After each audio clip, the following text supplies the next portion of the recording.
So they have you on now. Test, they're working. All right. Everybody ready? Okay. Good evening, ladies and gentlemen. This is the reorganization meeting of the Township of Hillsborough Planning Board for Thursday, January the 9th, 2025 at 7 p.m. My name is Eric Bernstein. I'm the Planning Board Attorney. I am calling this meeting to order.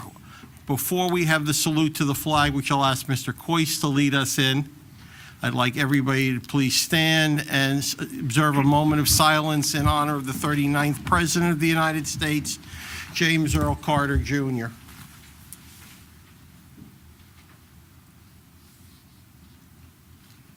Mr. Coyce.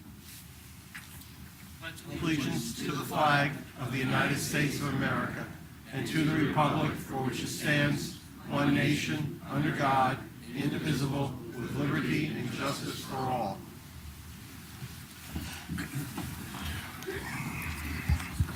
This meeting has been duly advertised according to Section 5 of the Open Public Meetings Act, Chapter 231 of the Public Laws of 1975, also known as the Sunshine Law. Notice of the 2025 January meetings scheduled have been provided to the officially designated newspapers, the Township Clerk, posted on the Township's website, and available at the Hillsborough Township Municipal Complex. Meeting documents have also been made available on the Township's website at https://hillsboroughNJ.portal.civicclerk.com. For those of you who do not wish to be sworn in, here's your last chance. Oaths of office. Seat number 1, John Ciccarelli, Mayor. Seat number 2, Robert Wagner Jr., Class 2. Seat number 3, Committeeman Sean Lapani, Class 3. Seat number 6, Jason Flagg, Class 4. Seat number 7, Bruce Radowitz, Class 4. Seat number 8, Angelo Vitale, Class 4. Seat number 9, Patricia Smith, Class 4. Alternate number 1, Saraksh Deb. Alternate number 2, Jason Smith. For those of you who are all here, would you all rise? Raise your right hands and repeat. I state your name. And I don't want to hear state your name. Do solemnly swear that I will support the Constitution of the United States and the Constitution of the State of New Jersey, and that I will, with true faith and allegiance, to the governments established in the United States and in this state. I do further solemnly swear that I will faithfully, impartially, and justly perform all the duties of the office of Planning Board Member. It's like you know, Zoom and the Pledge of Allegiance, to the best of my ability. So help me God. Congratulations, folks. I don't have anything. Some point, oaths. Okay, we took it out of the budget. Michael, roll call, please. Mr. Flagg. Here. Mr. Smith. Here. Mr. Vitale. Here. Mr. Wagner. Here. Mr. Radowitz. Yes. Here. Here. Committeeman Lapani. Present. Mayor Ciccarelli. Here. Vice Chair Beason. Here. Chair Sarachi. Here. Boyce. Here. Present. Ms. Ball. Here. I'm not sure, but here. Here. He's in the back. Technically, we do not have a chair or a vice chair yet. So the first order of business, now that everybody has been sworn in and as the roll call has been taken, is the election of chairman. Do I have a nomination for chair for 2025 for the planning board? I nominate Carl Sarachi for chair. I second. Are there any other nominations other than by Carl Sarachi? Hearing none, motion to close nominations? So moved. Second. All in favor of closing nominations, please signify by saying aye. Aye.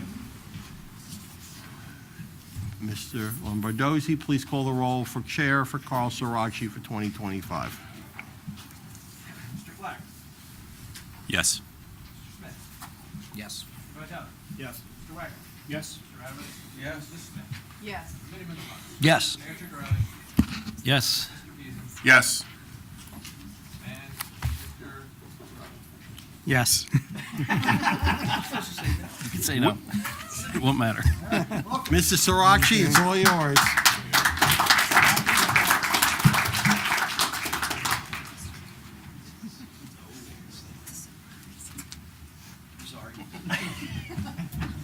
Sorry, we're still friends.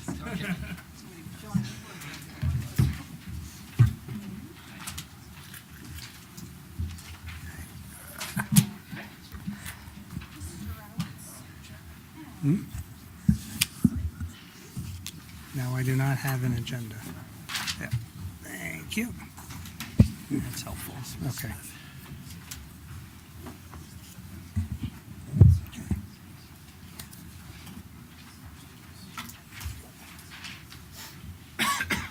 So Bernstein, I don't have to sign anything, do I? I don't have to sign anything. That's it, okay. No, Swear at you later if you'd like. no, that's okay. All right. Well, thank you, everyone. Appreciate being reappointed, for allowing me to have the privilege to lead the team again in 2025. So with that, I am going to open the floor for nominations for vice chair.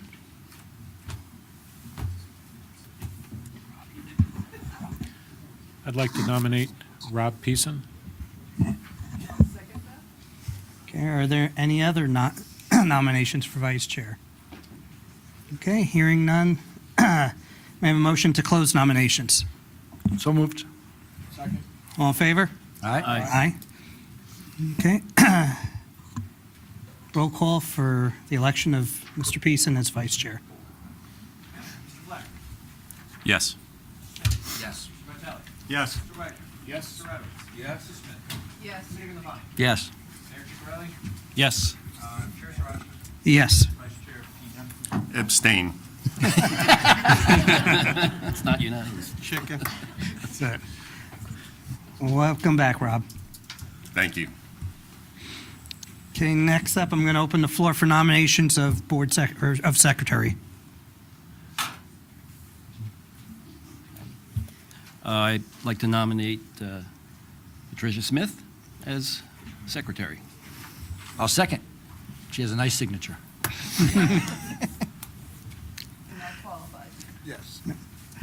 Any other nominations for secretary? Hearing none, may I have a roll call to close nominations? So moved. Second. All in favor? May I have a roll call for Ms. Smith as board secretary? Mr. Black? Yes. Mrs. Smith? Yes. Mr. Vitale? Yes. Mr. Wagner? Yes. Mr. Radowitz? Yes. Committeeman Levine? Yes. Mayor Chicarelli? Yes. Vice Chair Peason? Yes. Chair Sarachi? Yes. Mrs. Smith? Sure, why not? Sure, why not? Sign here. Okay, next up is appointment of the master plan subcommittee. Unless any of them oppose, I'm going to renominate the same members of last year. Let's see how well my memory. Mr. Peason is chair. Mayor Chicarelli. 2 for 2. Let's see. Mr. Radowitz, Ms. Smith. I think Mr. Radowitz, you're going to be the alternate, right? Yes. Yes. And then myself. Second. No, we don't have to vote on it. It's the one thing I get to do without anyone's permission, so. It took me enough years to realize There you that. go. You get a power of the pen on That's that it. Okay, next up, resolution adopting the 2025 meeting schedule. May I have a motion? I'll move that, Mr. Chairman. Second. Okay, any discussions from the dais? Hearing none, roll call, please. Mr. Black? Yes. Mr. Smith? Yes. Mr. Vitale? Yes. Mr. Wagner? Yes. Mr. Radowitz? Yes. Mrs. Smith? Yes. Committeeman Levine? Yes. Mayor Chicarelli? Yes. Vice Chair Peason? Yes. Chair Sarachi? Yes. Okay. Mr. Burnson, can I do all these at once? Because I've watched the township committee meetings now. Or do we need to take any? I know you. But not set up for consent agenda. We're not set up, okay. Okay, As much as I'd like to be, but. all right, so we're going to take into consideration one at a time. First one, resolution ratifying the fair and open selection process. May I have a motion? So moved. Second? Any comments? Roll call, please. Mr. Flagg. Yes. Mr. Smith. Yes. Mr. Vitale. Yes. Mr. Wagner. Yes. Mr. Radowitz. Yes. Mrs. Smith. Yes. Committee in the body. Yes. Mayor Trujillo. Yes. Vice Chair Peterson. Yes. Chair Surratt. Yes. Resolution appointing the board attorney. Fair and open proposal received was from our Eric M. Bernstein and Associates. There were no others, so may I have a motion to approve Mr. Bernstein as the board attorney? So moved, Mr. Chairman. Second. Any comments? Roll call, please. Mr. Flagg. Yes. Mr. Smith. Yes. Mr. Vitale. Yes. Mr. Wagner. Yes. Mr. Radowitz. Yes. Mrs. Smith. Yes. Committee in the body. Last chance, Eric. No. Yes. Mayor Trujillo. Yes. Vice Chair Peterson. Yes. Chair Surratt. Yes. Next, resolution appointing the board engineer. Here we had competition. So it was through fair and open proposals that were received from Pannoni Associates, Mr. Mayhew, CME Associates, Mr. Samuel. And I believe, do we have to have someone to nominate one, or we're going with the score? Okay. So Mr. Pannoni Associates, Mr. Mayhew, was the highest score receiver through the evaluation. So may I have a motion to appoint Pannoni Associates, Mr. Mayhew, as board engineer? So moved. Second. Okay, any discussions? Hearing none, roll call, please. Mr. Flagg. Yes. Mr. Smith. Yes. Mr. Vitale. Yes. Mr. Wagner. Yes. Mr. Radowitz. Yes. Mrs. Smith. Yes. Committee in the body. Yes. Mayor Chicarelli. Yes. Vice Chair Peterson. Yes. Chair Surratt. Yes, welcome back, Mr. Mayhew. Thank you very much. Next, resolution extending professional service agreement with T&M Associates, Mr. Euro. This is a 2020 contract for an ongoing 2020 application. May I have a motion? So moved. Second. Comments? Roll call, please. Mr. Flagg. Yes. Mr. Smith. Yes. Mr. Vitale. Yes. Mr. Wagner. Yes. Mr. Radowitz. Yes. Mrs. Smith. Yes. Committee in the body. Yes. Mayor Chicarelli. Yes. Vice Chair Peterson. Yes. Chair Surratt. Yes. Next, resolution appointing the alternate board engineer. The fair and open proposal received one proposal from CME Associates, Mr. Samuel. May I have a motion? So moved. Second? Okay. Any comments from the dais? Hearing none, roll call, please. Mr. Flagg. Yes. Mr. Smith. Yes. Mr. Vitale. Yes. Mr. Wagner. Yes. Mr. Radowitz. Yes. Mrs. Smith. Yes. Committee in the body. Yes. Mayor Chicarelli. Yes. Vice Chair Peterson. Yes. Chair Surratt. Yes. Resolution appointing board court reporter through a non-fair and open proposal received by Mr. Lombardozzi. May I have a, So moved. Second? Michael, it's up to you, yea or nay? I'll just put yes forever. Man of confidence, like it. Okay, any comments? Hearing none, roll call, please. Mr. Flagg. Yes. Mr. Smith. Yes. Mr. Vitale. Yes. Mr. Wagner. Yes. Mr. Radowitz. Yes. Mrs. Smith. Yes. Committee in the body. Yes. Mayor Chicarelli. Yes. Vice Chair Peterson. Yes. Chair Surratt. Yes, welcome back. Thank you, Judge. Appreciate it. Thank you. Okay, resolution adopting the rules of order. May I have a motion? So moved. Second. Comments? Roll call, please. Mr. Flagg. Yes. Mr. Smith. Yes. Mr. Vitale. Yes. Mr. Wagner. Yes. Mr. Radowitz. Yes. Mrs. Smith.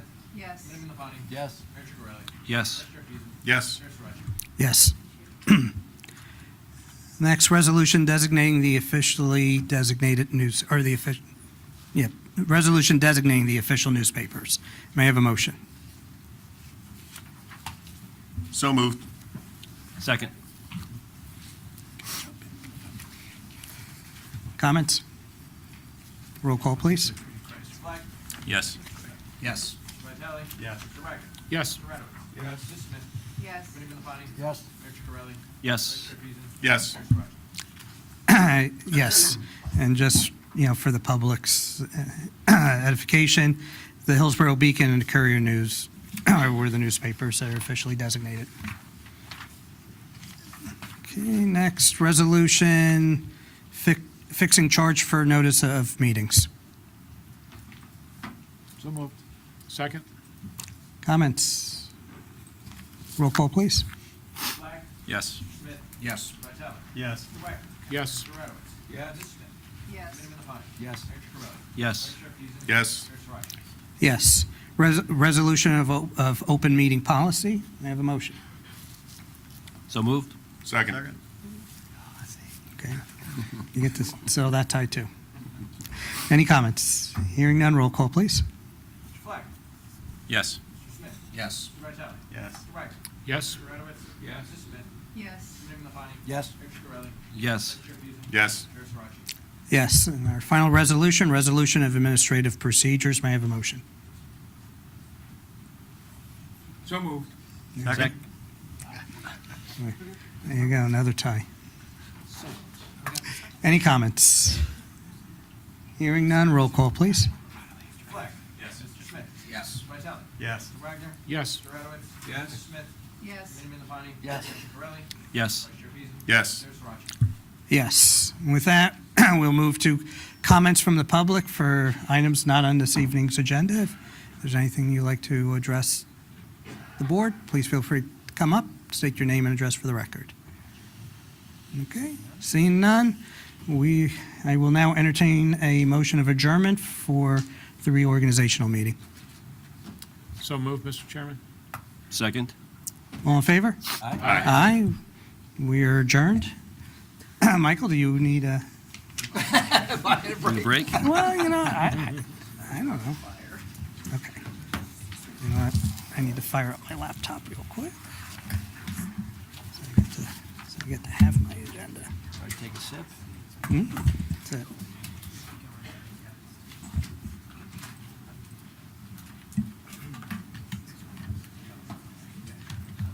You know, there's only one person there that had perfect I was attendance. just looking at that. We got to get you an award.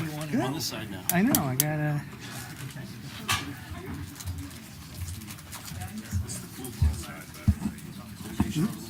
The what?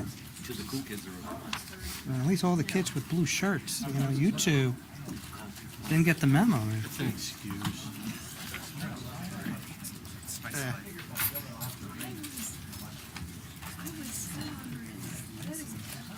Perfect. That was actually perfect. Very perfect. No, there's a little round.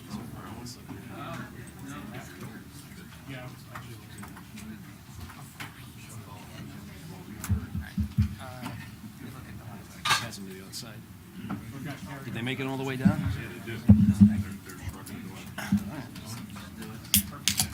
Take one for your.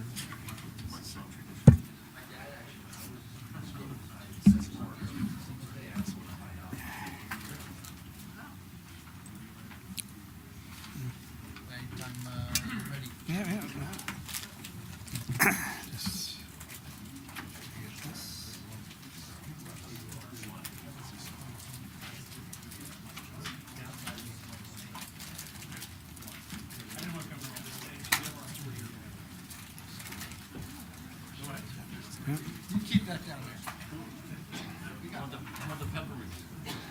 Not the peppermint.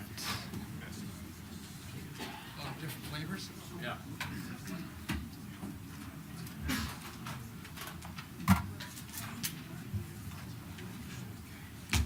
Well, it's because my announcement of the meeting notice.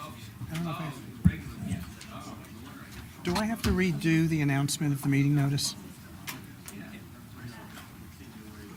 Continuation? Continuation. Okay. We don't know, and we're not, well, I don't know. No, I do, yeah. Yeah, no, but we're gonna salute again. Yeah.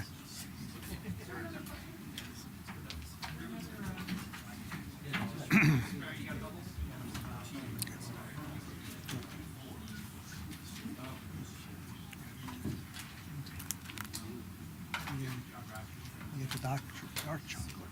You get to keep this. Hey, so you want the other?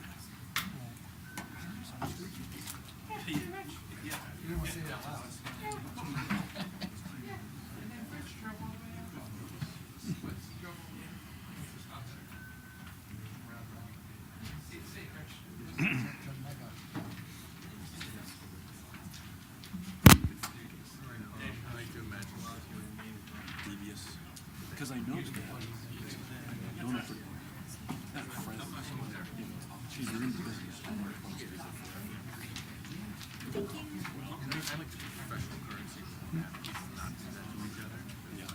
Okay. Bring that back to that, okay. All right, this is the last pass.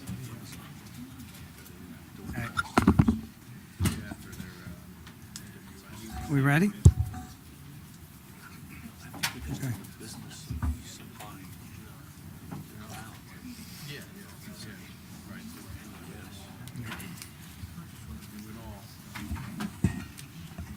Okay, right? All right. Okay, welcome everyone to the January 9th, 2025 regular portion of this evening's planning board meeting. We've already made the announcement. The meeting notice is just a continuation from the reorg meeting. So with that, I will call to order and salute to the flag.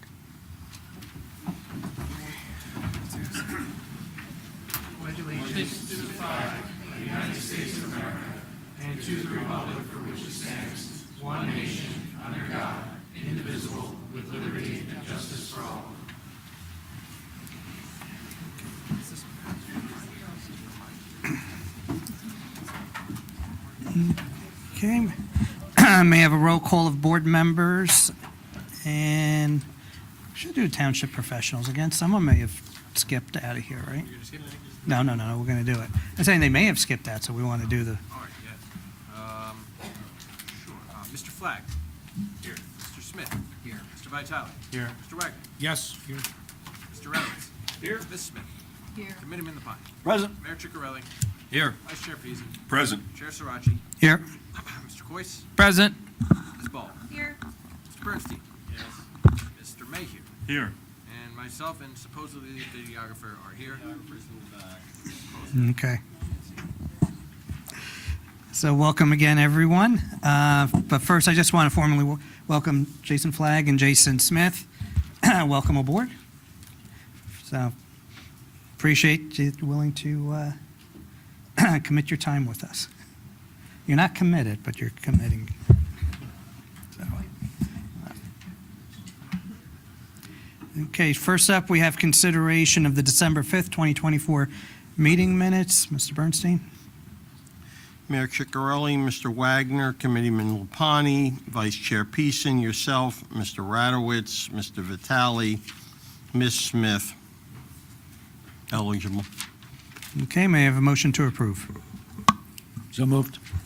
Second. Any comments from the dais? Hearing none, roll call, please. Mayor Ciccarelli? Yes. Mr. Wagner? Yes. Committeeman Lapani? Yes. Vice Chair Peason? Yes. Chair Sirachi? Yes. Mr. Radowitz? Yes. Mr. Vitale? Yes. Ms. Smith? Yes. Okay. It's all good. Keeps everyone on their toes. We do not have resolutions for consideration. We do have one item, Planning Board business, draft the 2024 Planning Board's annual report. Mr. Coyce? Thank you. It is basically your yearbook. So it's a summary of all the activity from the prior year, and it's a requirement for this to be adopted. Okay. If there's any comments or recommendations to make any changes, please let us know now. Okay.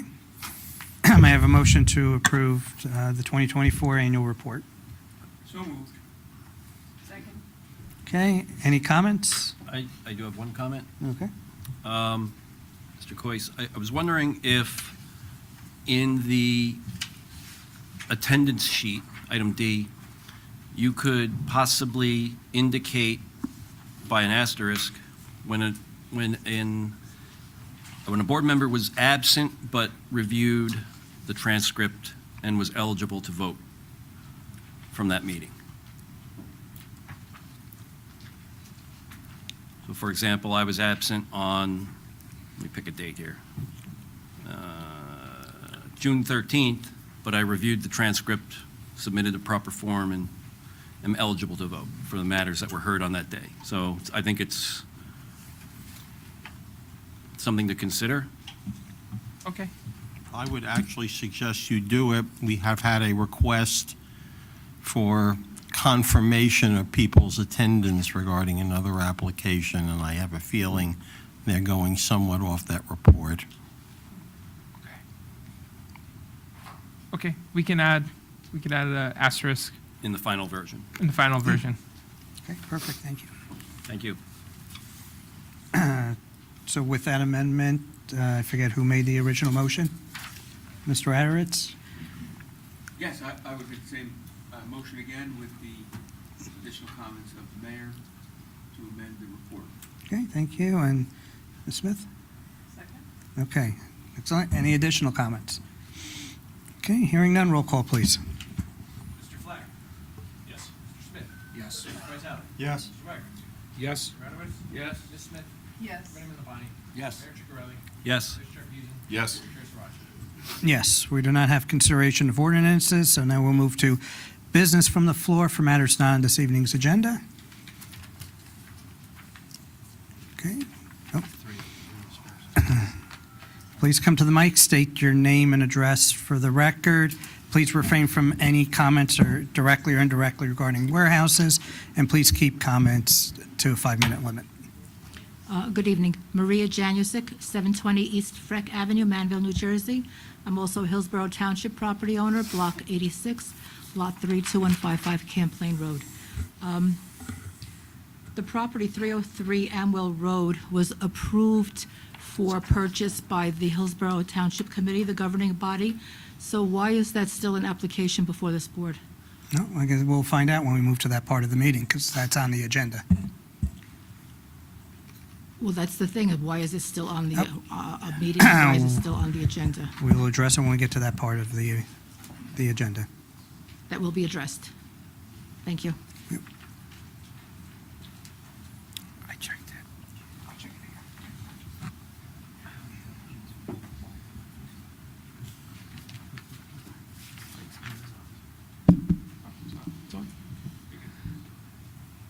David Brooks, 7 Winding Way. Happy New Year, everybody. 2 thoughts, or 1 question and 1 thought. There used to be a videographer. Is it now being recorded from the main cameras? So that means they Yes. can get all the different viewpoints. Great. I'm interested in having a conversation with you as members of the planning board. As you know, when applications come before the board, there's a process whereby an applicant presents their case, and at the end of the application, we as residents have the final or maybe final opportunity to present to you our thoughts on the merits or lack thereof for an application through the public comment portion. Sometimes due to a large number of people who want to comment, there may be a need to limit the time each person can speak. Sometimes there is no limit, maybe. So I do not know your thinking on the limits you may be considering for applications that are coming potentially tonight or maybe next month. And so I'd like to propose to you a different approach to the public comment portion. What I propose for your consideration, should there be a need to limit the time that each person speaks, is what has been termed the establishment of flexible time limit, or FTL. Here's how it works, or how it could work. As members of the board, you establish a time limit, and Chairman Sarachi, you mentioned 5 minutes earlier for comments tonight.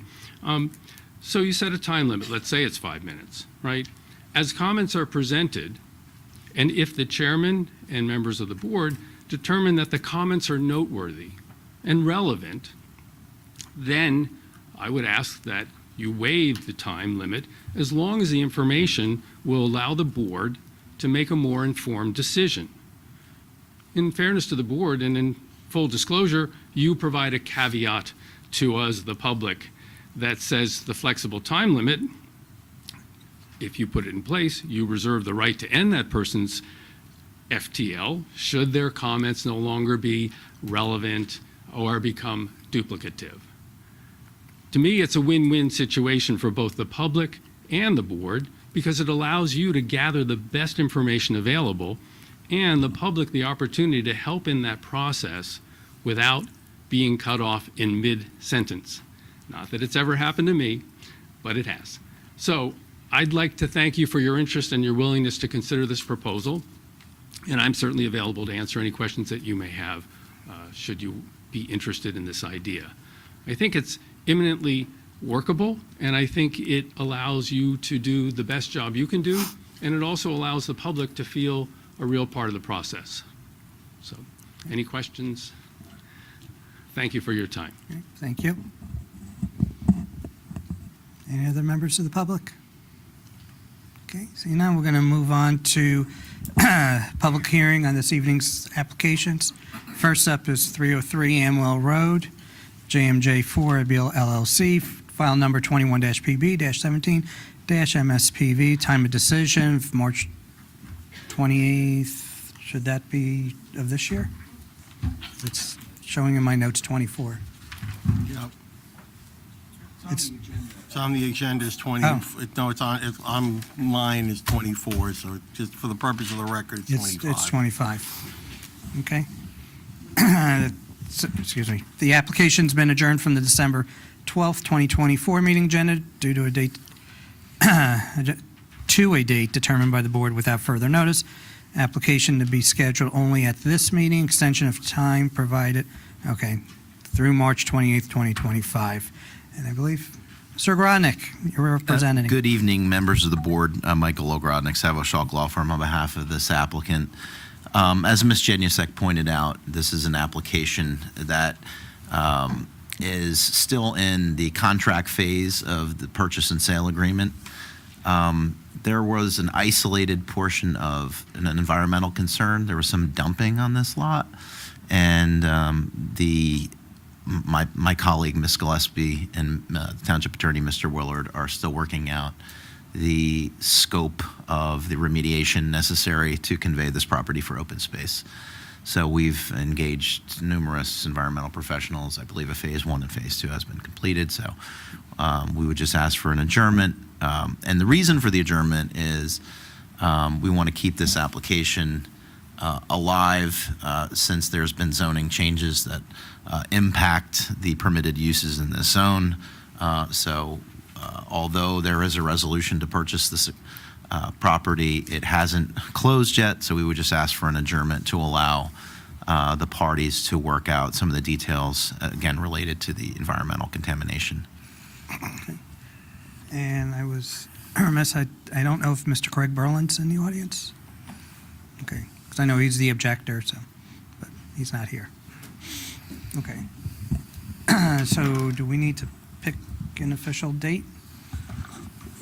Probably in March. We have official dates now in March 6th and March 13th. The time of decision was signed to March 31st, 2025. 28th. So, okay. So which date? I mean, I think we should push it a few months further. We're certainly not intending to proceed on this application unless there's, one party backs out of the deal. So we would ask that it be adjourned to June, and I could certainly extend time of decision until that time. Okay. That's fine. You just want to, We could we'll have him sign an extension. Okay. And so for June, what do we have in June? we have June 5th and June 12th. Let's make it June 12th. June 12th? Okay. And with the time of decision to June 30th? That's fine, yeah. Okay. With that, may I have a motion to extend this application to June, what did I say, 12th At of this 7 year p.m. at 7 p.m. or soon after when the matters may be heard. without further notice. Without further notice. Sorry. I think And with the time of extension extended to June 30th of Thank you, 2025. Mr. Chairman. So yeah, I absorbed a lot sitting in that seat. It's sitting there, That's all right. occasionally, look what we absorb. So moved. Second. Okay, any comments? Roll call, please. Mr. Wagner. Yes. Mr. Smith. Yes. Mr. Radowitz. Yes. Committeeman Lapani. Yes. Vice Chair Beasley. Yes. Chair Sarachi. Yes. Okay, next is Western Road LLC, the objectors representatives, please join us. File number 22-PB-03-MSPV with a time of decision of January 10th of 2025, Block 185, Lot 1. This application's being continued from November 14th of 2024 without further notice, and I will let the participants. Mr. Chairman? Yes, sir. Maybe Mr. Bernstein can explain or allow our two new members to, Oh, who have probably not done a homework and read transcripts No. from the past 2 years, and say that basically excuse them from this, or more than I'll let welcome him that. legalese Yes. it up. Well, let's deal with a whole group of items. Mr. Vitale, have you had a chance to review all of the, This goes back to February 23rd. I'm still not up to date on this. Okay. I'll also abstain. all right. Members of the board who do not qualify, who have not either been present for or have reviewed either the video or the recording of the meeting are not eligible to participate in this hearing. As I have indicated at previous hearings, that does not preclude the individuals from sitting up on the dais if they so choose, so long as they understand that they cannot ask questions, make comments, and related items. I do believe, however, that Mr. Flagg has a double issue, which I think he'd like to place that part on the record. Yes, one of my colleagues is representing the applicant, so I'm recused from this matter. So you're going to have to step down off the dais. You're more than welcome to sit in the audience, but therefore, I believe from Mr. Peason down, this is the eligible portion as after I put people's certifications on the record of the members of the board who are eligible to hear tonight's meeting in terms of taking an action, asking questions, and the like. Okay, thank you. With that, Mr. Chairman, as long as we're on that issue, let me place on the record the following. Okay. We have received a certification of absent board member examination of record / eligibility to vote by then Deputy Mayor John Ciccarelli for the September 5th, 2024 hearing, which he viewed the recording. We have a similar certification of absent board member examination of record eligibility to vote, having viewed the video recording of September 5th, 2024 by Board Secretary Smith. I have Mr. Vitale has gotten himself to meeting 6, but has not gotten all the way yet, so I will indicate he has certified for meetings 3, 4, 5, and 6. We also have, I believe, one more. And that is Mr. Deb, who is not here this evening and therefore is not eligible. So with that, Ms. Smith and the mayor are now eligible to continue to participate as they did before. And the matter can proceed. Okay. Are you guys going to hang with us? Thank you. Okay. David, you'll collect these later. Mr. Agrodnik? I believe that we are still at a public comment portion related to Dr. Emerson's testimony. That's, I believe, where we left off there. I don't think that's correct. Okay. I think that we had presented a couple of our lay witnesses and we had one more to go. Okay. I think Dr. Emerson was finished. Okay. Has So everybody placed Everybody's on the record. We are all. Well, you guys want to place yourselves on the record? Yes. Good evening, members of the board. Michael Ogrodnik, Savo, Shock, Corsini, Warner, Gillespie, Ogrodnik, and Fisher, Somerville, New Jersey, on behalf of Weston Road LLC, the applicant. Good evening, members of the board. Jordan Ash with Riker Danzig on behalf of the objector, Hearthstone at Hillsborough Homeowners Association. And good evening, everyone. I'm Michael Sinkovich from the law firm of Lieberman, Blecker, and Sinkovich on behalf of Hearthstone. Okay. And before, we have one more lay witness. Before we call Mr. Kuzi, I did raise, I have two sets of opening questions, I guess, that I wanted to raise to the board, if that's appropriate, and ask the applicant. One was addressed in a letter that we sent on January 3rd, and it concerns, it has come to our attention that Mr. Arif, who testified on behalf of Miracle Brands in May of 2023, has sold his interest in the company. To the extent that that's accurate, which I believe it is, the question that we have is whether Miracle Brands is still going to be the tenant. And then if so, whether Mr. Arif's testimony with regard to Miracle Brands is still, I guess, relevant or valid or accurate, whatever the proper term would be. Mr. Bernstein. I believe, Mr. Chairman, that the board has received a copy of Mr. Sinkovich's letter dated January the 3rd. I believe that the next comment, if any, should come from Mr. Ogrodnik, if he wishes to comment. So as you know, this application was filed over 3 years ago. During the pendency of the public hearing portions of this application, Miracle Brands was sold. As such, there's no specific tenant under lease for the space and will be constructed on spec.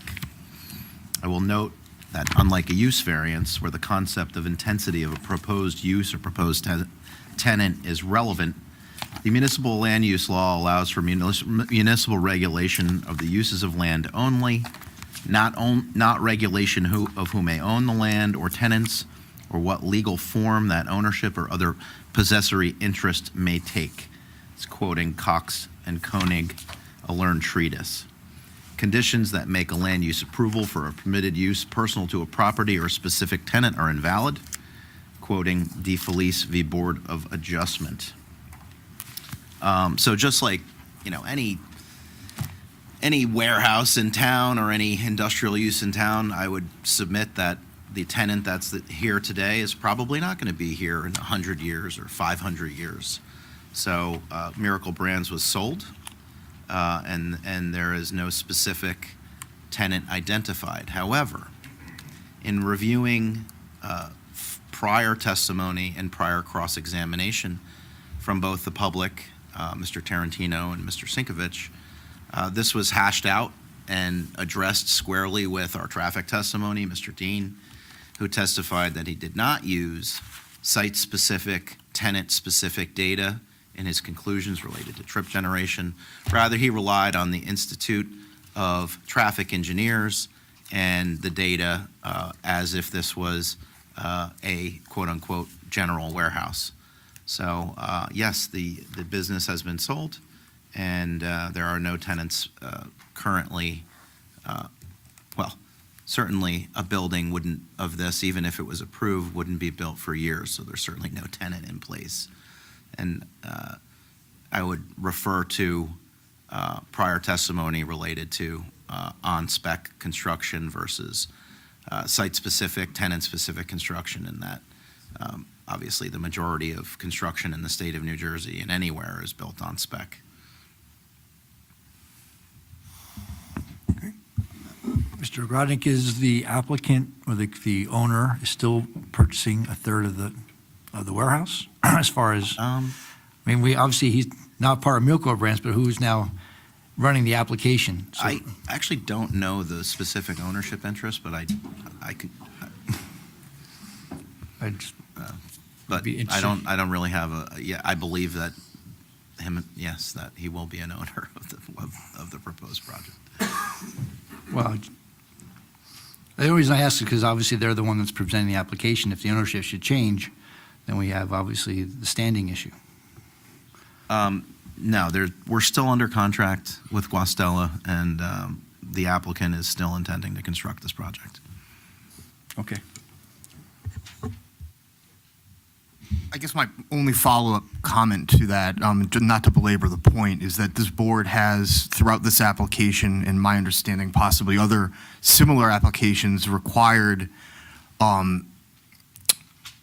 identification and explanation and testimony regarding the tenant, the operations that are going to occur in that space, and now it appears we don't have that. So I don't know what else to say about that. Frankly, it wasn't the response I was expecting, but I do think it's imperative and important that this board and the community at large understand exactly what's going to happen in this warehouse to the extent that it's approved. I'm just going to quote an appellate division case that just came out this year, and it really addresses this issue. Quote, "The wariness of ownership restrictions stems from the constitutionally protected right to own and dispose of real property, a right that is within the protective scope of the 14th Amendment of the United States Constitution and Article 1, Section 1 of the New Jersey Constitution." That case is New Jersey Realtors versus Township of Berkeley, citing Upper Deerfield Township versus Seabrook Corporation. Again, the use is permitted, and that's the relevant point. So while, unfortunately, due to years of hearings, the business was sold and the operational testimony related to Miracle Brands may be altered by an on-spec building, it's really not relevant to the board at all to consider a specific tenant for a non-use variance application.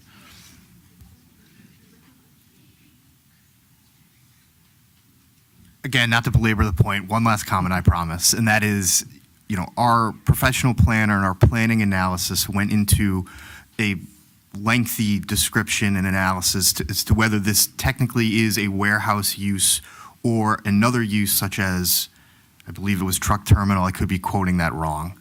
A lot of that analysis had to do with exactly what was happening within the operation, how things were packed and unpacked and being shipped vis-a-vis trucks and things like that. So I do think it goes not only to, disclosing what's going to happen in the warehouse, but to the actual planning aspects of it as well. So with that, I'll move off that issue. I do have one other quick question. Also, it came to my attention even more recently, about an hour ago, something else that may have been represented but has since changed, or I'm not sure, that's why I want to ask the question. Actually, at the same hearing on May 4th, 2023, we had this long discussion about that. It's block 187, lot 7. It's that donut-shaped lot within the middle of the property.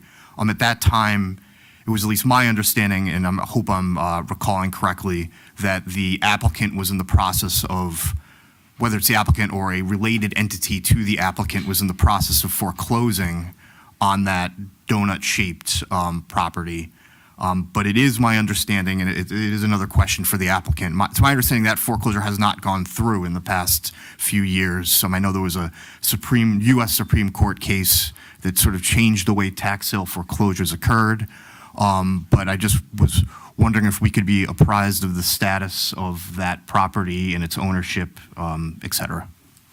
The foreclosure has not been perfected as of to date, based upon that case, which essentially says that anytime you're foreclosing property, you need to notify every potential heir. This property has an interesting history way before Guastella, way before it was a township dump. There were hundreds of tiny little lots that were actually given away as part of newspaper subscriptions. And this entire area had, 50-foot by 50-foot lots. There were roads, and all of those lots have been, the title has been quieted, except for this isolated lot, which is under tax certificate foreclosure. So we assume that ultimately the lot will be foreclosed as a tax certificate foreclosure. There hasn't been any objection by any potential heirs. But again, the Supreme Court has made clear that notice is a priority when we're dealing with tax certificate foreclosures.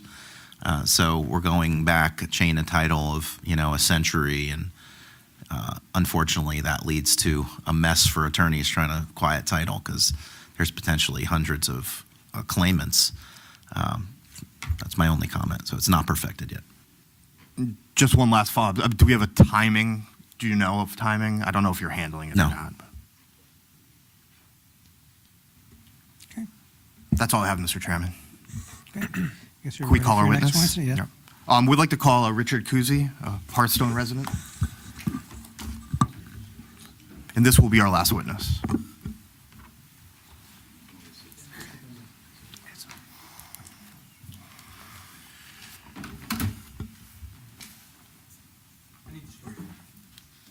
me to stand up?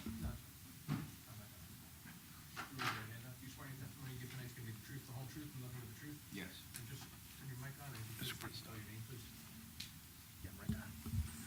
Richard Kuzi, C-O-U-Z-Z-I, 1 Steel Place, Hillsborough, New Jersey. I'm usually, Let me just start, Mr. Kuzi. Can you just, you are a resident of Hearthstone, is that correct? yes, And how long have you lived there approximately? 5 years, Okay. And have you attended the hearings in this application? every one. And following attendance of the hearings, do you have some comments that you'd like to provide to the board? Yes. Please go ahead.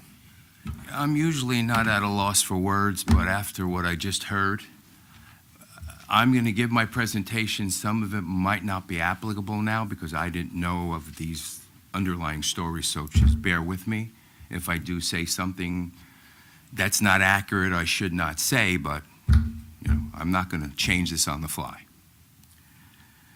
Large-scale regional warehousing, if not properly sited and scaled, will result in significant negative impact to air, water, quality of life, public health, safety, infrastructure, and transportation networks. Emissions of air pollution and greenhouse gases from diesel-powered delivery vans, tractor trailers, represent the most substantial environmental impact from warehouse facilities. Reducing diesel pollution has become a public priority and needs careful consideration of where intensive diesel sources of pollution should be located and mitigated. Traffic can present substantially safety issues. Collisions with heavy-duty trucks are especially dangerous for passenger cars, motorcycles, bicycles, and pedestrians. These concerns can be even greater if truck traffic passes through residential areas, school zones, and other places where pedestrians are common and extra caution is warranted.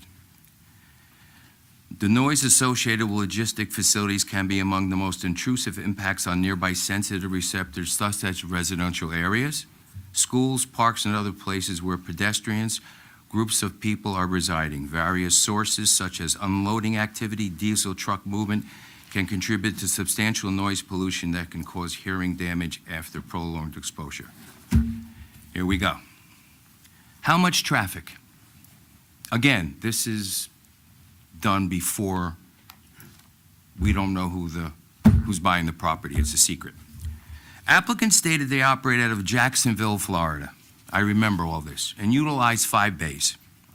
The next logical question is, why build 20 bays? Room for growth? Until they grow to accommodate 20 bays, they probably rent out the remaining 15 bays. To who? Nobody knows.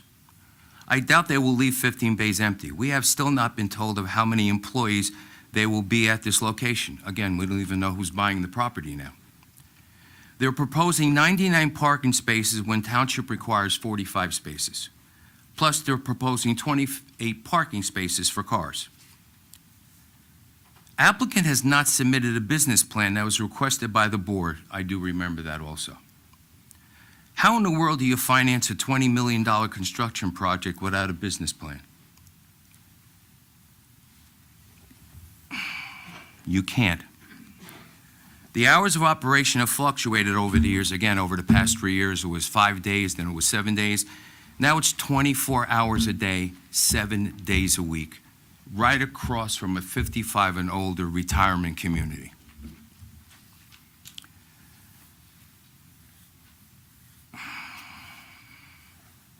Weston Road is a secondary road with drainage ditches on both sides.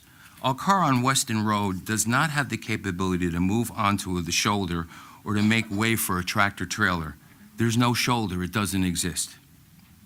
Additionally, having an operation in which trucks terminate at the warehouse coming from Elizabeth to Hillsborough and returning to Elizabeth, that has been described, this fulfills the definition of a truck terminal.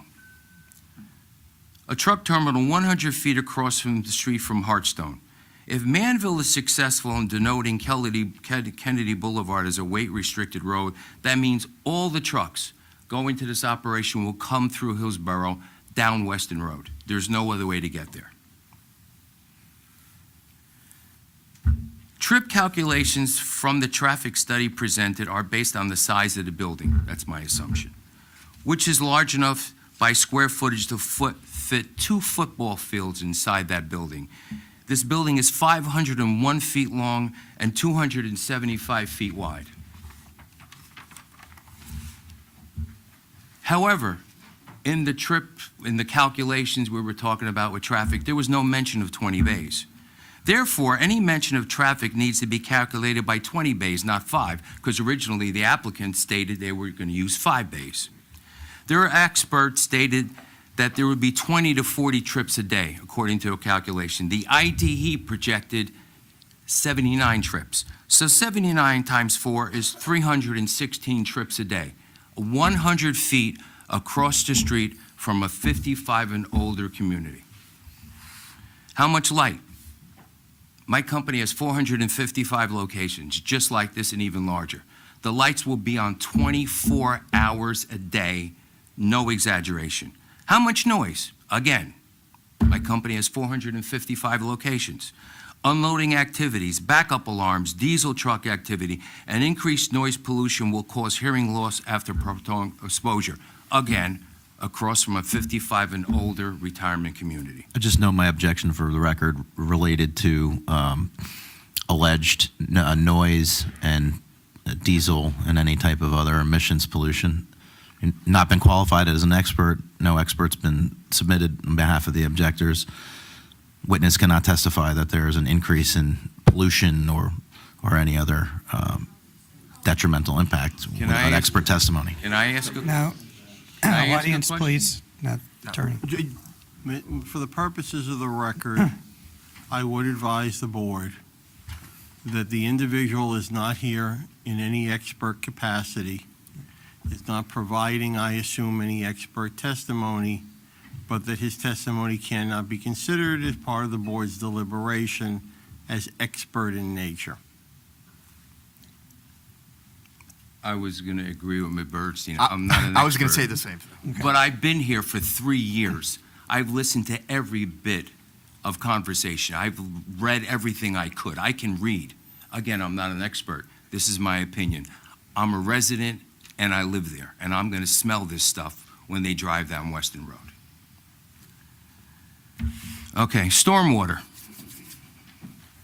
Under the current application, the applicant and 2 other properties are contributing stormwater, the Hartstone, the basin, and the pipe, during 100-year flood storm, which is happening more often as we speak. The proposed development will be contributing additionally hundreds of thousands of extra gallons of stormwater onto our property. I'm not going to quote the number, but it's hundreds of thousands of gallons. Mr. Mayu might want to say something about that. The increase in volume due to the structure is a significant increase in volume which will wreak havoc on our community. Applicant is required to reduce or at least meet existing flows to each point of access, POA. The catch basin and the pipe that goes underneath Weston Road. The catch basin and the pipe that feeds into our property. Applicant totally changed their stormwater analysis based on the new drainage maps and reports dated September 28th of 2023 to essentially make it look like they're reducing flows to our basin, which they are. But they're also what they're doing is routing more flow to the tennis court pipe, which should be a controlled release, to which it is not. Applicants should be obligated legally and professionally to fully review the existing Hartstone property and model the impact due to the additional volumes. Specifically, a downstream analysis for the pipe below Weston Road and the stream which ultimately flooded during a storm, Hurricane Ida. Not an analysis that was completed 20 years ago. I'm almost done. If I'm correct, there seems to be no evidence of any documentation which allows or controls the stormwater flow on our property. Some people might call it an easement. Mr. Ford stated that he is not relying on any documentation to allow applicants to direct stormwater onto Hartstone property. Again, I was here. That's what I heard. A logical assumption is that their asserted right to use the pipe under Weston Road in any manner would need to be based on an existing written and recorded document or agreement. Without this, how can they utilize a pipe which they did not install and they have no control over, Weston Road, to significantly increase the stormwater being directed off their property onto our property? Applicants should be obligated to obtain an agreement from Hartstone if they're going to change or increase the use of the existing pipe. Our property already floods in moderate to heavy rain. 30 houses flooded during Ida, including my house. The proposed large increase in volume of water is certainly going to cause flooding issues at Hartstone. During Ida, Sunny Mead at the end of our development totally flooded with multiple floating cars. Not to belabor the point, applicant is proposing dumping hundreds of thousands of gallons of water onto our property, directly through Hartstone to Roycebrook River, which dissects Sunnymead, a flood-prone area. The proposed increased use of the pipe and basin will place unreasonable burden on our property. What is our recourse when our property floods or the ravine erodes? Who do we go see? Who do we talk to? What recourse do we have? Without a written document clearly spelling out the terms, clearly enumerating limitations, this application should not go forward. Let them remediate this huge increase of stormwater on their property. That can be done if they want to pay for it. I hope that Hartstone community is treated in the same way as two other purchased properties insofar as the voices of those community members were clearly heard. However, I understand that this board is not the township committee and that the board must decide on the application presented. The application as presented is flawed and dangerous for the reasons denoted tonight and by our community members. Our concerns are supported by reliable expert testimony. This community will be adversely affected by the huge increase in flood, water, traffic, noise, and pollution. All we are requesting is fairness, consideration, and compassion in this application of the relevant laws and ordinances that are in place to protect the safety, welfare of the residents of Hartstone. This application should be denied. Thank you. Do I go back now? Oh, okay. I have no questions for the witness. Okay. That was exciting. Mr. Bernstein, do I have to? Unless anyone else has questions of the witness, open it to the public. Any comments from the dais or questions of the witness? Okay, may I have a motion to open to public? Thank you. All right, is there a second? All in favor? Aye. If there's anyone from the public who's not represented by the attorneys, please come forward and you may ask this witness any questions. Nope. Okay, I don't think there's any takers. Thank you. Thank you. I'd like to call Michael Ford. Before you call Mr. Ford, gentlemen, you've rested. We've rested. Thank you very much for your Thank you. time and consideration. Sorry to interrupt, Mr. O'Grady, but I No just want to problem. make sure for the purpose of the record before you got Mr. Ford up here. This is your rebuttal testimony, Mr. O'Grodnick? Yes, sir. Thank you, sir. And this will be our only rebuttal witness. Before I hand over the mic, Mr. Ford, Can we swear? Do we him in? guess where you in? Yep.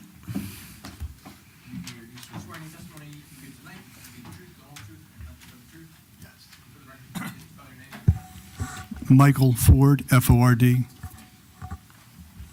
Mr. Ford, have you had an opportunity to review some of the testimony as well as some of the documents Can we- presented? Before we start, I realize that Mr. Ford has been here before as part of this application and has semi-permanent residence at this board, but for the purposes of the record, can we have him place his qualifications on the record and be qualified?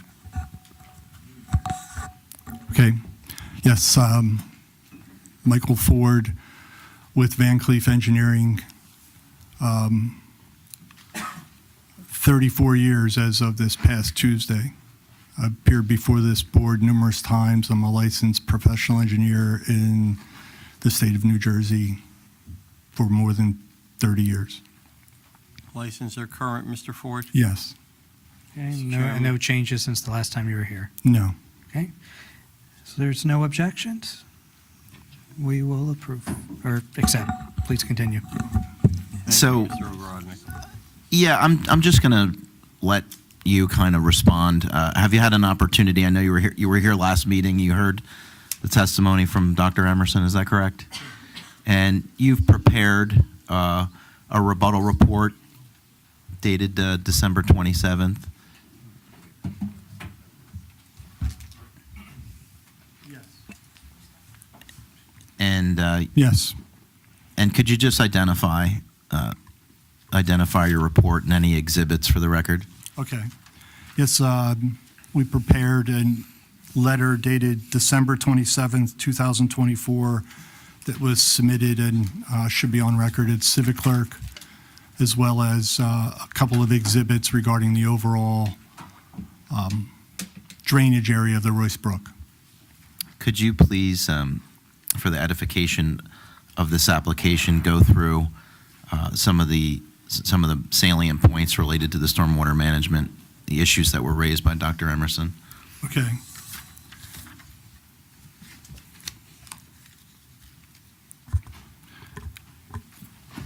In general, the report and the testimony that I've reviewed and witnessed is riddled with numerous opinions or judgments that are not substantiated by any reports or analysis that are part of our submittal on record with the application.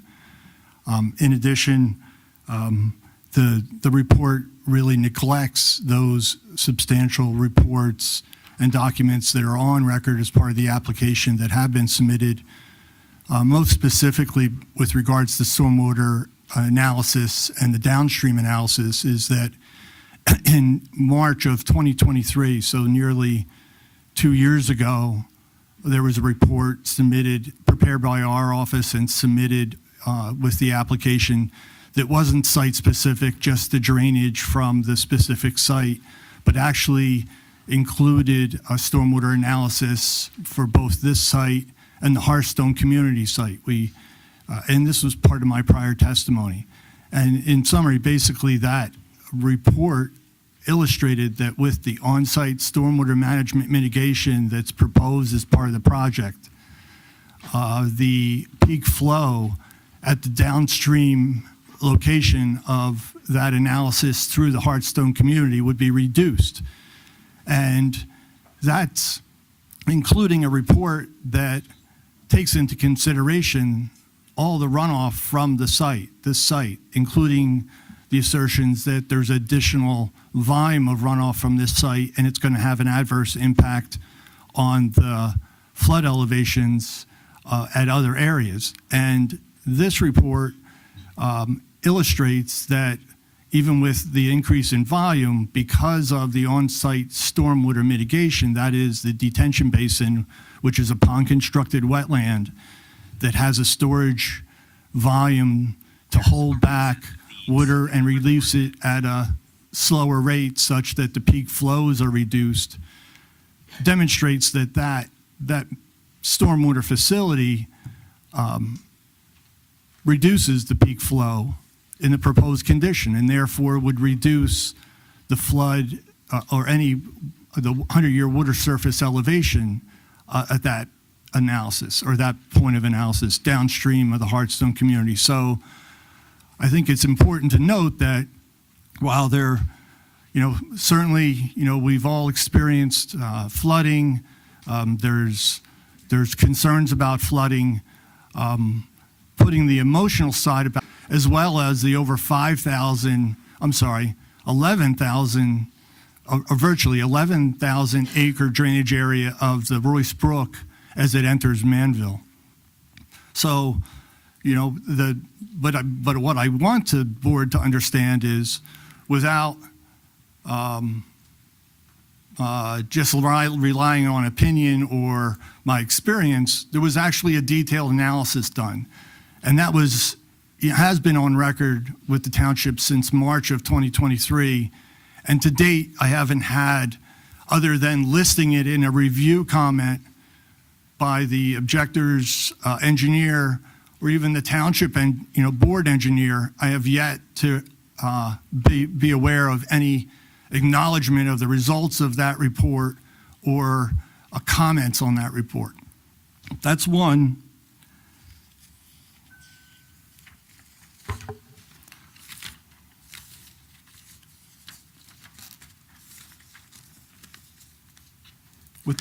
With regard to groundwater recharge, we've spoken at length with regards to, and there's been a number of hearings where I've provided testimony regarding the soil logs done at the site, regarding the classification of the soils, the hydrologic soil group classification.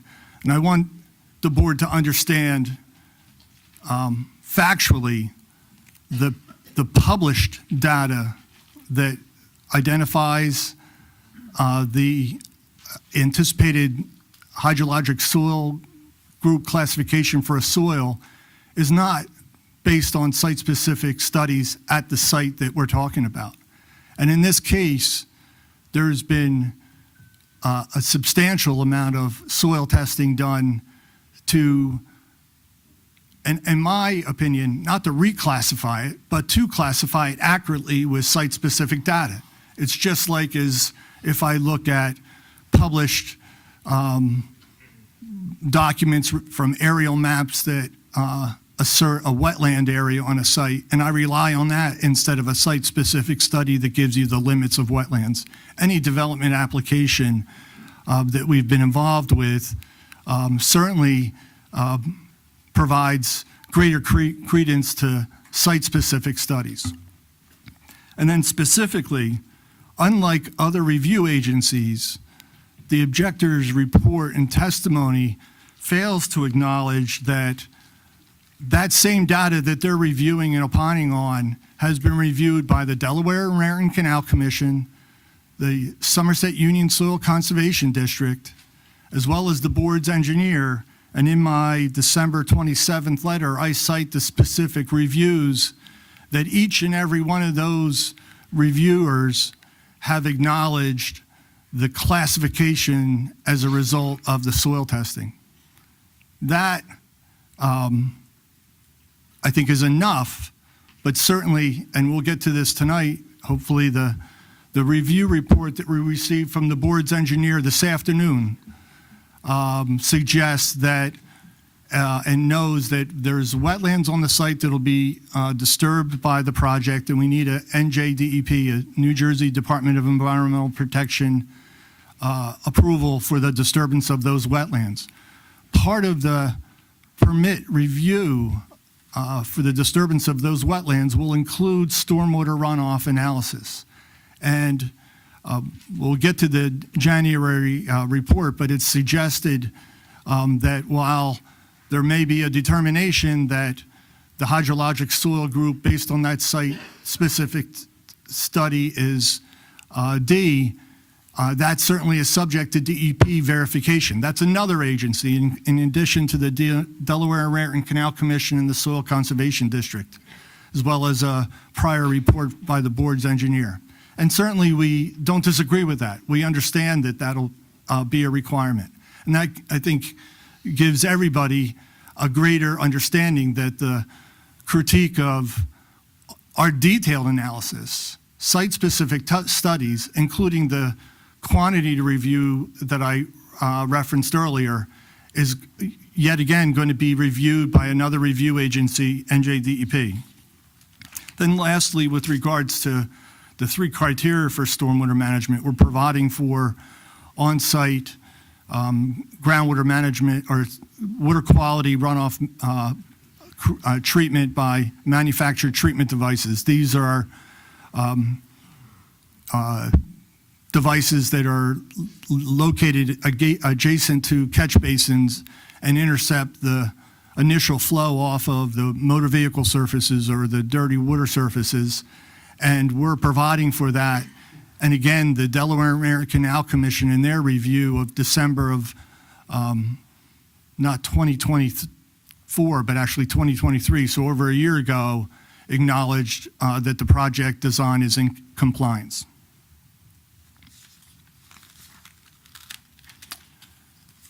I think that also the objector's comments with regards to the basin is undersized or it's not big enough.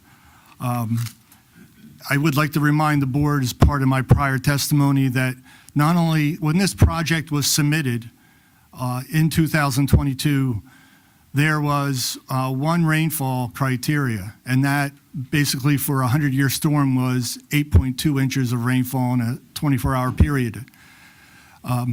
Since then, as the state was, I think, certainly as part of their assessment of impacts after the Hurricane Storm Ida, adjusted those rainfall data points that we use for analysis.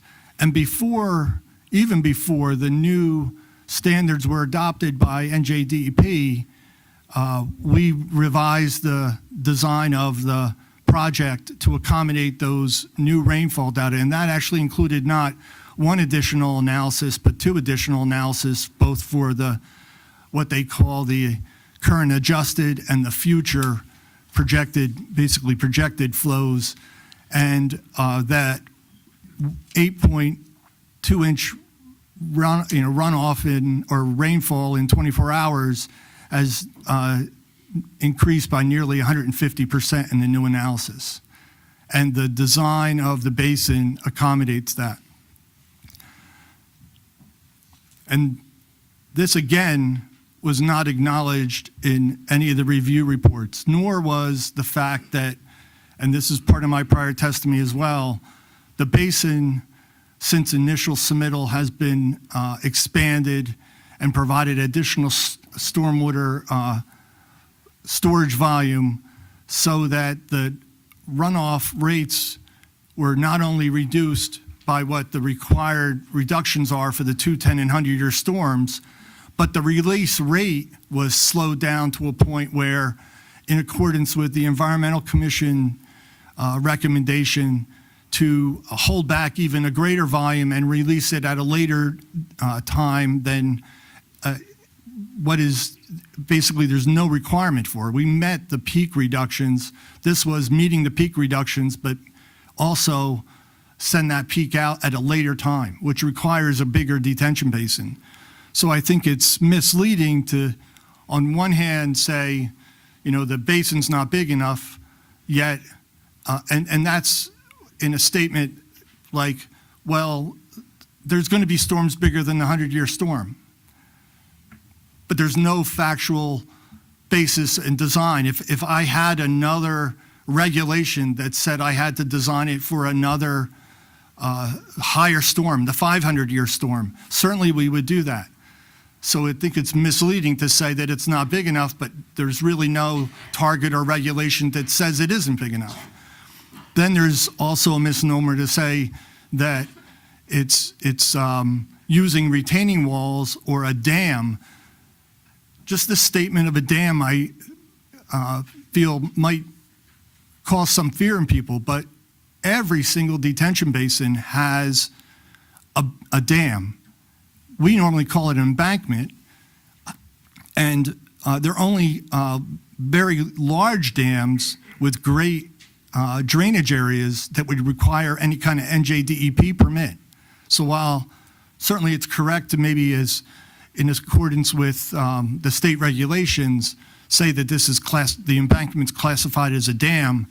I think I can't conceive that it doesn't do anything other than potentially present some fear in people's minds and not acknowledge that, well, this is not a dam that rises or an embankment size and a drainage area that rises to the point where it warrants any DEP permit. And even if it did, we would certainly have to secure that permit just like any other outside agency. And it's, I think, a conflict for an applicant who's being suggested to make the basin bigger by an environmental commission to provide for a later release rate and a later time of discharge. And in order to accommodate that, they not only, since the initial application, make the building smaller, move it further back from Western Road to accommodate a bigger basin, but then utilize retaining walls. Then criticize the fact that retaining walls are used, which again is a common element in detention basins. Drive down Route 206 and across from United Rental, you see a detention basin right along where they're widening Route 206 for the Brookhaven project. There's a detention basin right along Route 206 designed by our office years ago, has a retaining wall along the edge of the embankment. And someone was talking. Will you stay quiet, please, in the back?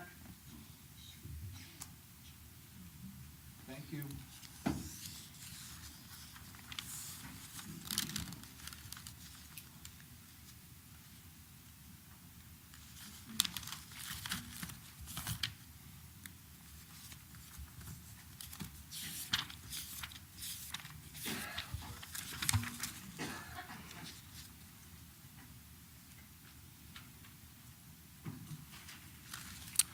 So as far as the overall goals of stormwater management and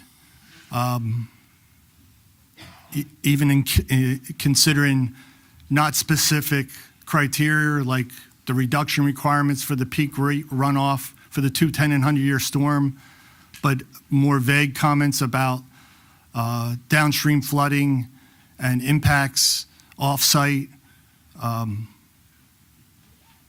There's been no analysis that substantiates that claim, but there has been an analysis with the downstream Hearthstone community included in the analysis that demonstrates just the opposite. And that's that March 20th, 3rd, or March 2023 report that we provided.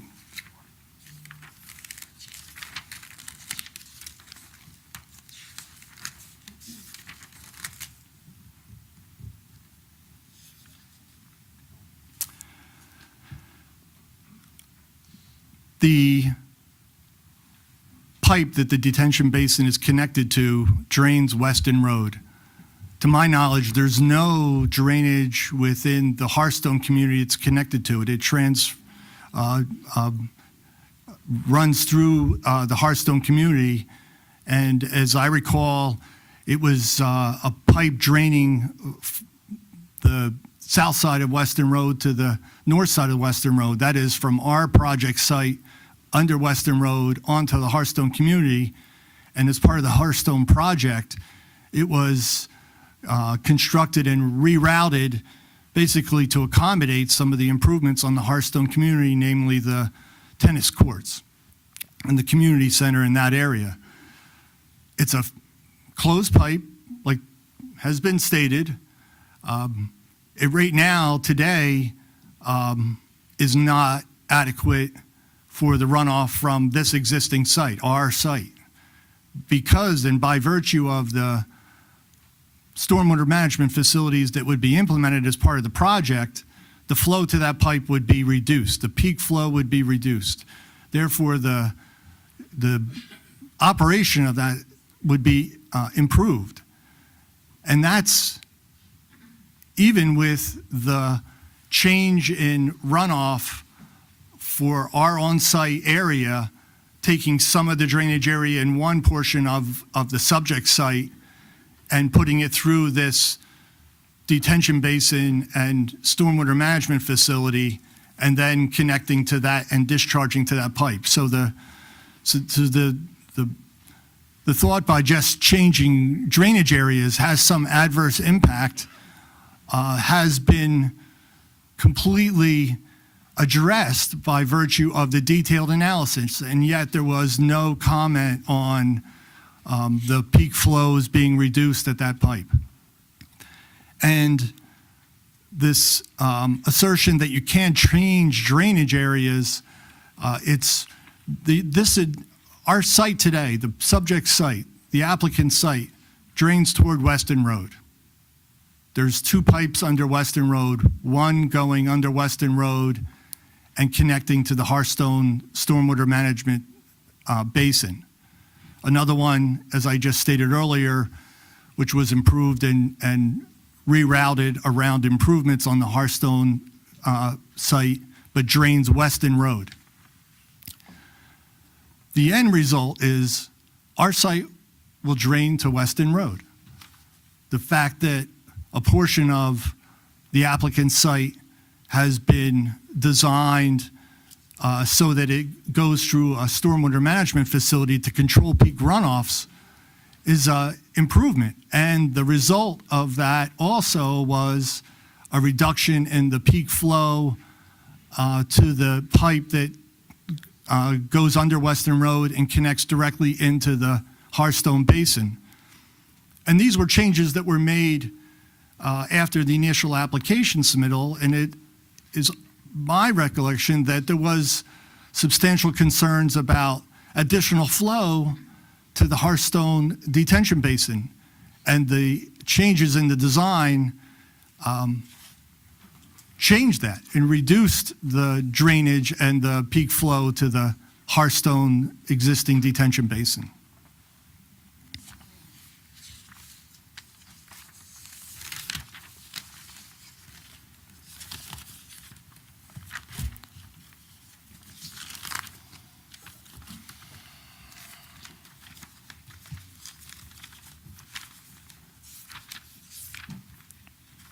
Excuse me.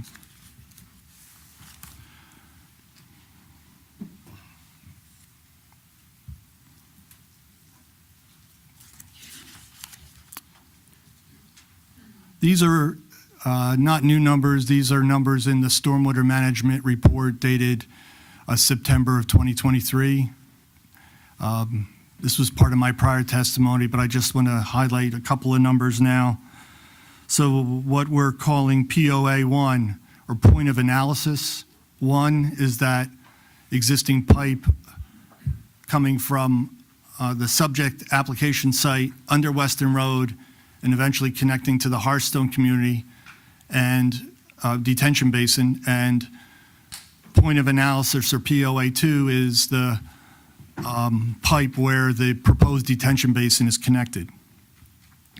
In existing conditions, the flow from the site to POA 1 is 25.85 CFS.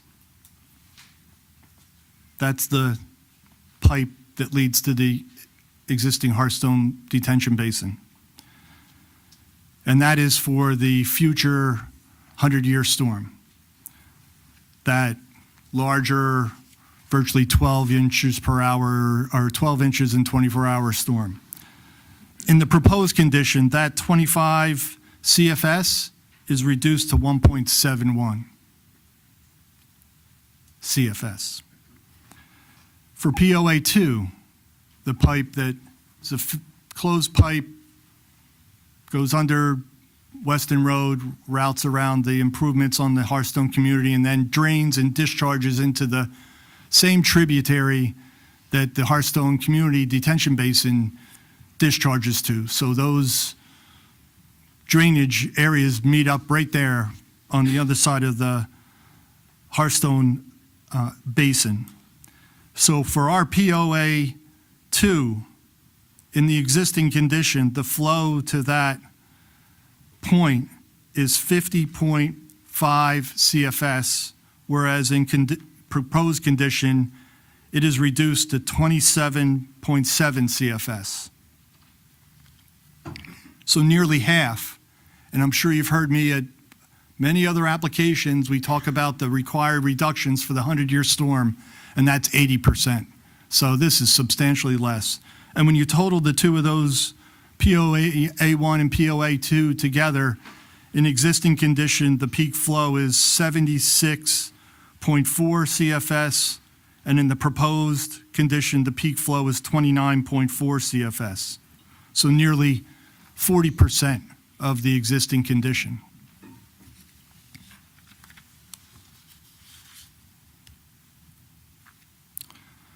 So I said earlier some of the improvements and changes that have been made by the applicant. The building reduction in size has been reduced in size by nearly 10,000 square feet to 130,418 square feet.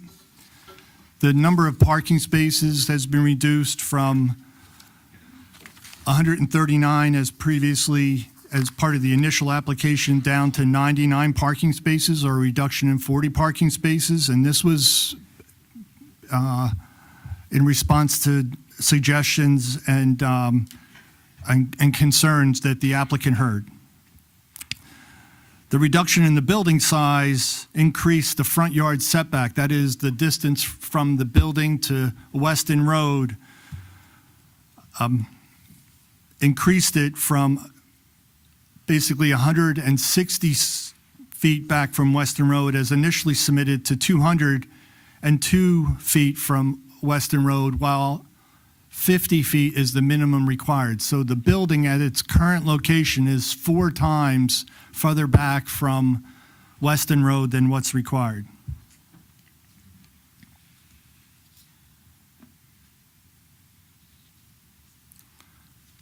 I spoke to the enhancements of the detention basin to further reduce the peak flows. The analysis has been done and is part of the record and was in that September 2023 report that included an analysis of the existing pipe, the elliptical pipe under Weston Road, and demonstrated the improvements that would be made by virtue of the on-site stormwater management facilities that would be constructed. And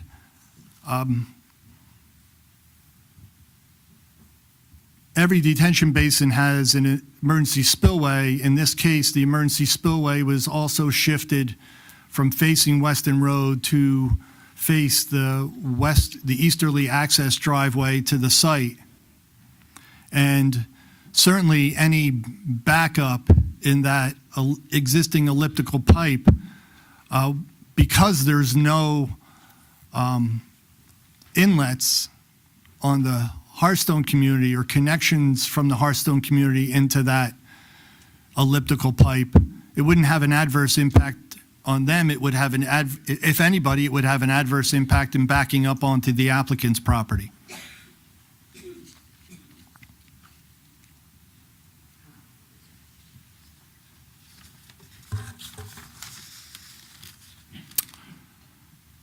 Perhaps now we can go to the review reports that we received today.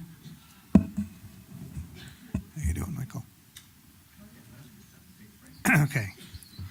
So I think we're going to take a 10-minute break, reconvene at 8:50 according to the black clock. Okay.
Are we ready?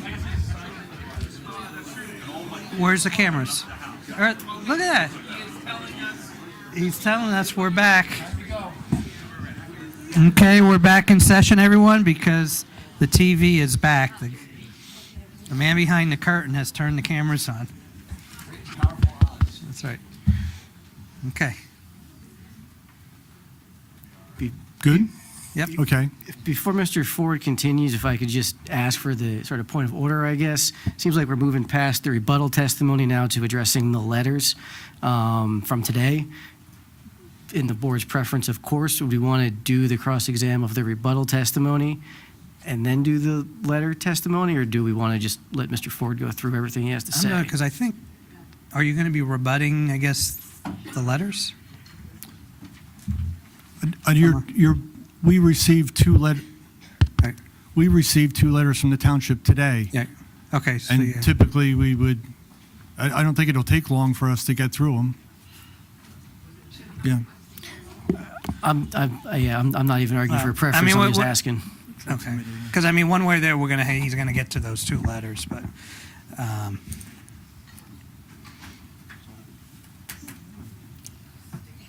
so what would be more effective, just to take it one at a time? As long as Mr. Ford's under oath and he wants to testify relative to Mr. Coise's and Mr. Mayhew's letter, he may. That simply opens up just one more round of things to deal with, but that's okay. I will state for the record, we're going to reserve our right to put on testimony to address this new testimony and these new letters. Then we're not going to agree to it. We're not going back and forth again and again and again into perpetuity. So we're not going to address Mr. Mayhew's letter. You can cross-examine. Okay. However, I reserve the right to cross-examine Mr. Mayhew.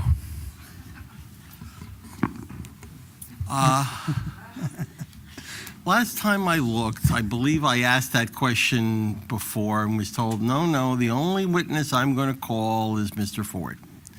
If you want to cross-examine Mr. Mayhew, you need to advise Mr. Mayhew and/or Mr. Coise you're planning on examining them. And obviously, it opens up examination from everybody else. And I happen to re-review the transcript from the last meeting. It's my understanding that tonight's the night. So how you plan on getting that in the next hour, I wish you all the best. Because at 10 o'clock, this meeting, unless the board extends it, is over. And the board's going to make a decision if there's no extension of time.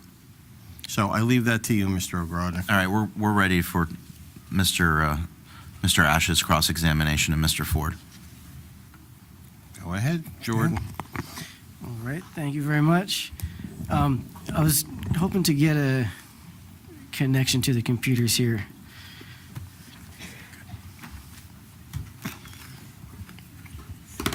I'm confident.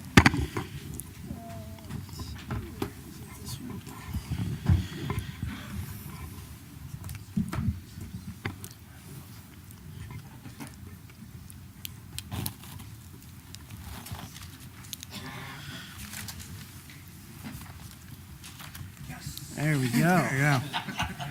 All right, and I'll try to not let this go to sleep, so we don't have to do this again when I get to it. All right, so Mr. Ford, thank you again for coming out tonight. I do have a couple of questions for you. You are here tonight, am I correct, to rebut Dr. Emerson's May 22nd, 2023, and January 18th, 2024 letters, is that correct? As well as the testimony. Right, and the June 6th, 2024, and the November 14th, 2024 testimony, is that correct? Don't have the dates. Okay. So in your December 27th, 2024 letter, you allege that Dr. Emerson failed to acknowledge the more recent submittals to this board, and that's on page 2 of your letter if you want to take a look at that. Is that correct? You can be more specific. There's several points. Sure, I'm referring to the last sentence of the first paragraph on page 2. It says, to our knowledge, PH/Emerson has failed to acknowledge these materials on record with the application. That's correct. All right.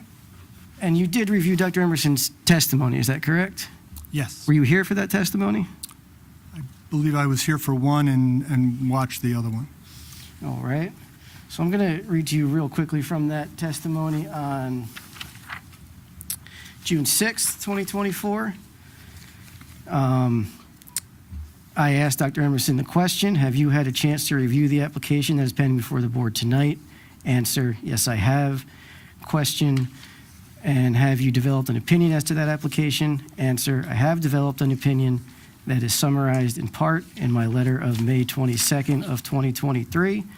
Question, and in the interim from May 22nd, 2023, do you understand there's been additional testimony, additional submissions to this board with regards to this application? Is that correct?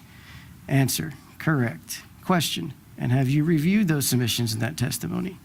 Answer, I have, and I've been present at most of the hearings with maybe the exception of the previous one, which I was able to watch. Question, okay, and have those submissions and testimonies substantively changed the opinions presented in your letter of May 22nd, 2023? Answer, no, they haven't. So, Mr. Ford, is it still your testimony tonight that Dr. Emerson has failed to acknowledge those submittals? Yeah, the last page of the letter, the December 27th, the December 27th, 2024 letter I issued to Mr. Ogronek, at the bottom of page 2, the one you referred to,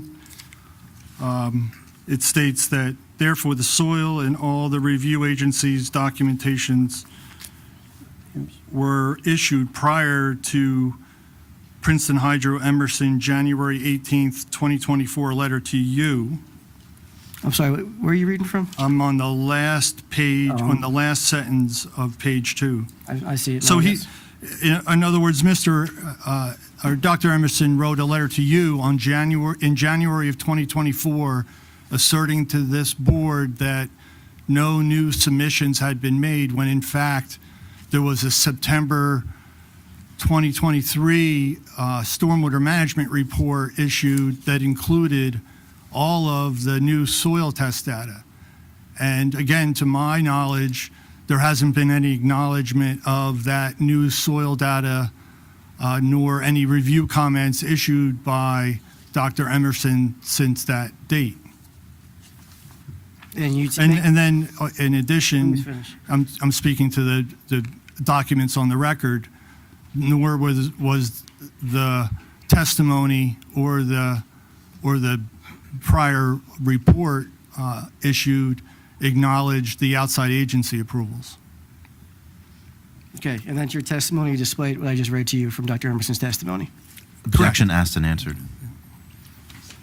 Okay. On page 4 of your letter, just try to let's see here.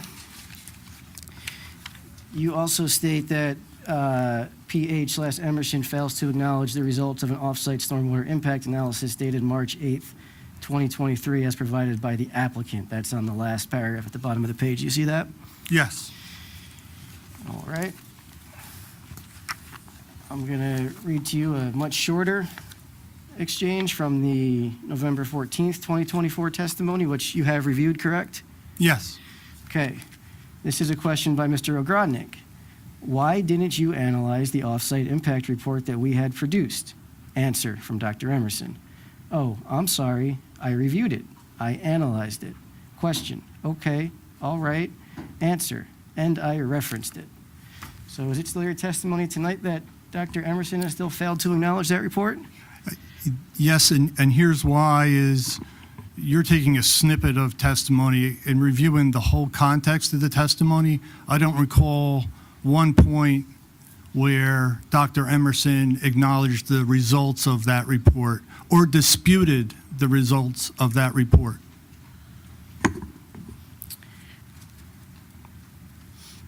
Okay. And my impression was it was listed in his May 2023 report to the board, but yet there was no mention of it anywhere in the review or context of the May 2023 23 report by Dr. Emerson. And again, nor was there any additional analysis or critique or supplemental or a report of any kind that disputed the results of that report. So, to your point, if the assertion is that Dr. Emerson's testimony was acknowledging the results of that report, I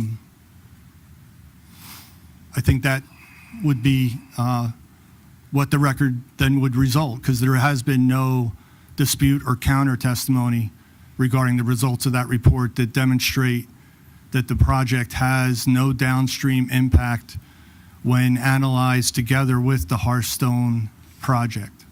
Well, we'll talk about that characterization of the testimony in just a minute, but just to be clear, the testimony that I just read to you was that he analyzed the report and that it hasn't changed his opinion. Is that correct? Objection asked and answered. I think he's looking for clarification. Thank you, Mr. Bernstein. You can answer, Mike. Could you repeat the question? It doesn't change my opinion. I've just, I think that, someone stating that they acknowledge they listed it in the report, but failing to offer any comments regarding the report specifically shows a lack of having any, done any detailed analysis or review of that report. And I appreciate that. And I just want a clear record because you asked me to repeat the question. Can you read back my question, and then can we get an answer to the question?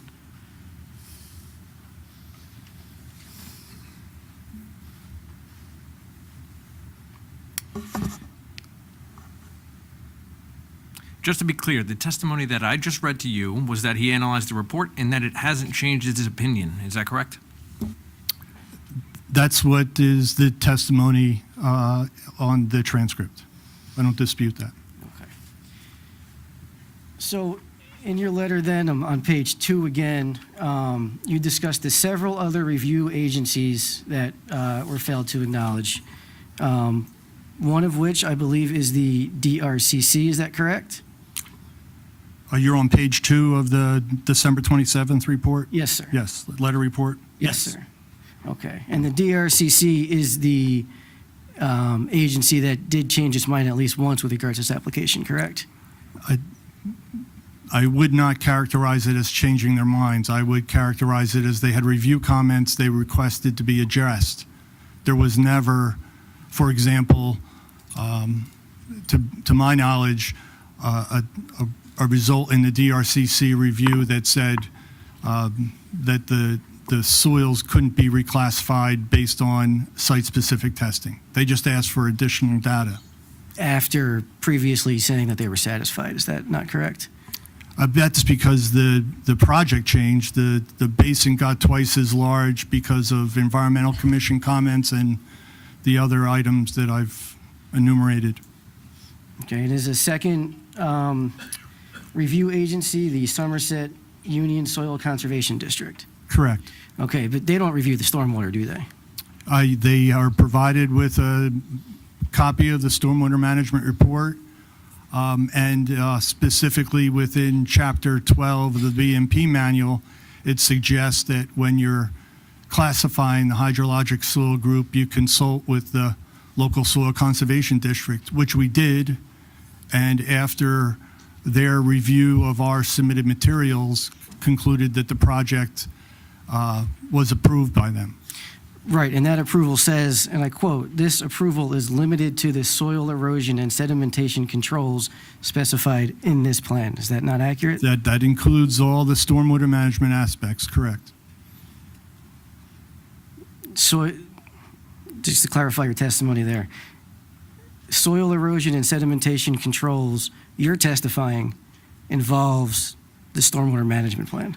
Yes, for example, the Somerset Union Soil Conservation District is going to be concerned about a swale that you're designing or an outlet from a stormwater discharge and whether it would cause erosion downstream, and that if that erosion is addressed or not. And that erosion out of that pipe is based on peak flows. So they do look at stormwater management. All right, and then you said several other review agencies. I only see 2 listed here. Is there more? Well, I also refer to the May 1st, 2000, if you're still on page 2? Yes. Okay. I also refer to the May 1st, 2023 review letter by the board's engineer that acknowledges the soil is considered as a hydrologic soil group D. And this is specifically under that review of groundwater recharge. And are there any other agencies you're referring to in several? No. Okay, that's because the DEP, which you also referred to in your testimony, has not yet reviewed this plan. That's correct. Okay. And the DEP's review does not relieve this board of a substantive review. Is that also correct? Objection, that's a legal conclusion. You can answer. I'm not sure if I understand the question, but, subject to any approval the board may grant, that doesn't absolve us of having to gather and secure all outside agency approvals, including the New Jersey Department of Environmental Protection. Okay. All right, I want to move on to a little bit of the substance, and I want to go through as quickly as I can. With regards to the recharge, is it true that you're continuing to disagree with the NRCS regarding the characteristics or categorization of the Penn and Reval soils present at this site? I would not characterize it as a disagreement. I would characterize it as a site-specific determination instead of published data determination that's not based on site-specific testing, such as the NRCS. Okay, and recategorizing the Penn and Reval soils at this site from HSGC to HSGD, is it true that that avoids the requirement to provide recharge? It's again, I would not characterize it as avoiding. If you look at the recharge requirements, there's different options, and there is a spreadsheet where you enter data, and the result of that data determines whether you have satisfied the recharge requirement, and we've done that. And by classify, just to clarify, as classifying by HSGD, you are required to provide zero recharge. Is that correct? That's what the analysis showed, correct. Okay.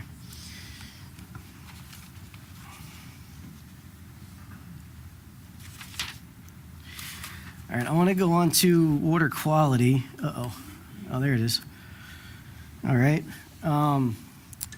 So in your December 27th, 2024 letter, you have 2 numbered paragraphs about water quality. At the end of the first one, you say, quote, "The grading units has been revised." And then in the penultimate sentence of the second one, you say structure elevations have been added for MTDs at low points. Has there been a new revision since September of 2023? No.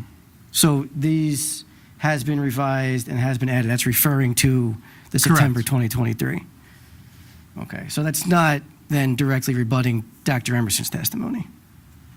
Well, I'm pointing out that the testimony and the report failed to acknowledge that the plans have been revised to provide specific data that shows and explains that the MTDs on either side of the catch basins are at a lower elevation, a slightly lower grade elevation than the catch basins themselves. So in order for water to get into the catch basin, it would first have to, that low flow, first flush, water quality would have to enter either one of the mechanical treatment devices.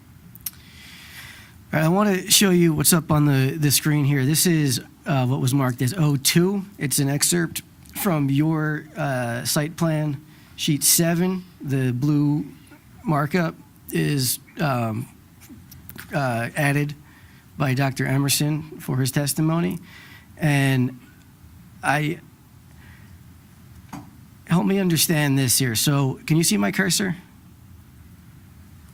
on the screen? I can see it. Yes. Okay. So these boxes here are the treatment devices, correct? Correct. All right. And this right here is a basin, correct? Correct. All right. So water that falls into this triangle, maybe specifically right here at this blue arrow, that's going to go right downhill, and even some up here, it's going to flow down this way right into that basin and miss these treatment devices. Why is that incorrect? Yeah, you just, at the very end there, you were in error. Please elaborate. Yeah, the catch basin itself is slightly above, the elevation of the catch basin grate is slightly above, 1/10 of a foot above the pavement. So the water would not be able to flow into the catch basin because the catch basin is slightly higher than the entrances to the mechanical treatment devices. So the water would not flow into that catch basin. It would flow to the sides of that catch basin into the treatment devices. Correct. Is that your testimony? Correct. Okay. And this is on the plans in detail, but again, if there's further detail to acknowledge this and make it crystal clear, we'd be glad to add that to Mr. Mayhew's satisfaction. But that's on the plans already. That was one of the comments that was issued previously and as part of our September 2023 plan revision or a prior plan revision, that those details were added and acknowledged. All right. I want to move on then to the peak flow and the runoff issue. On page 6 of your December 27th letter, at the end of the, I'll call it the third paragraph here, you state that the emergency spillway called out in objector's letter is currently situated to direct flow toward the easterly driveway. You see what I've read from there? I understand, yes. All right.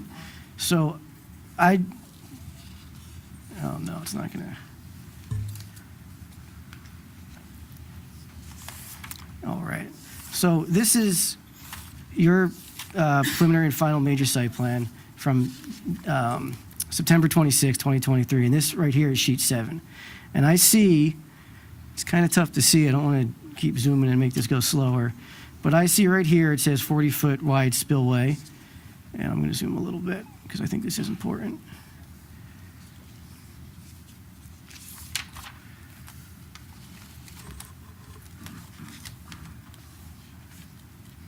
All right. And we can see that this does point to right here, which is pointing towards the easterly driveway. Is that correct? Correct. All right. And the easterly driveway, just to be sure, these are the elevations flowing downhill to the north, 66, 65, 64, towards the Hearthstone property. Is that correct? Well, towards Weston Road. Right, and then to Hearthstone property, right across Weston Road. Well, no, there's a crown in Weston Road, so water can't flow over the road. It would hit our side of the road and flow along the edge of the road, either to the east or west. How much water is that crown control? I haven't done an analysis for that. Okay. So going back to the spillway, I'm going to scroll down to, if it allows me to here, I'm going to go to sheet 9.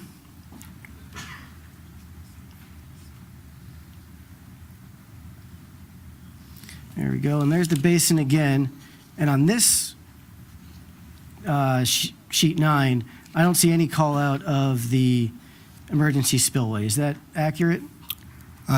What's the title of sheet 9, Mr. Ash? Yeah. Utility plan. Okay, so it's with regards to utilities, not grading and drainage and the detention basin aspects. Okay, so it's your testimony that you wouldn't normally put that call out on this sheet? Not necessarily. It's really just a graphic. Sheets get crowded, and that's why we split things up into separate sheets and maybe not label every single item on every single sheet. It makes it more difficult for people to read it.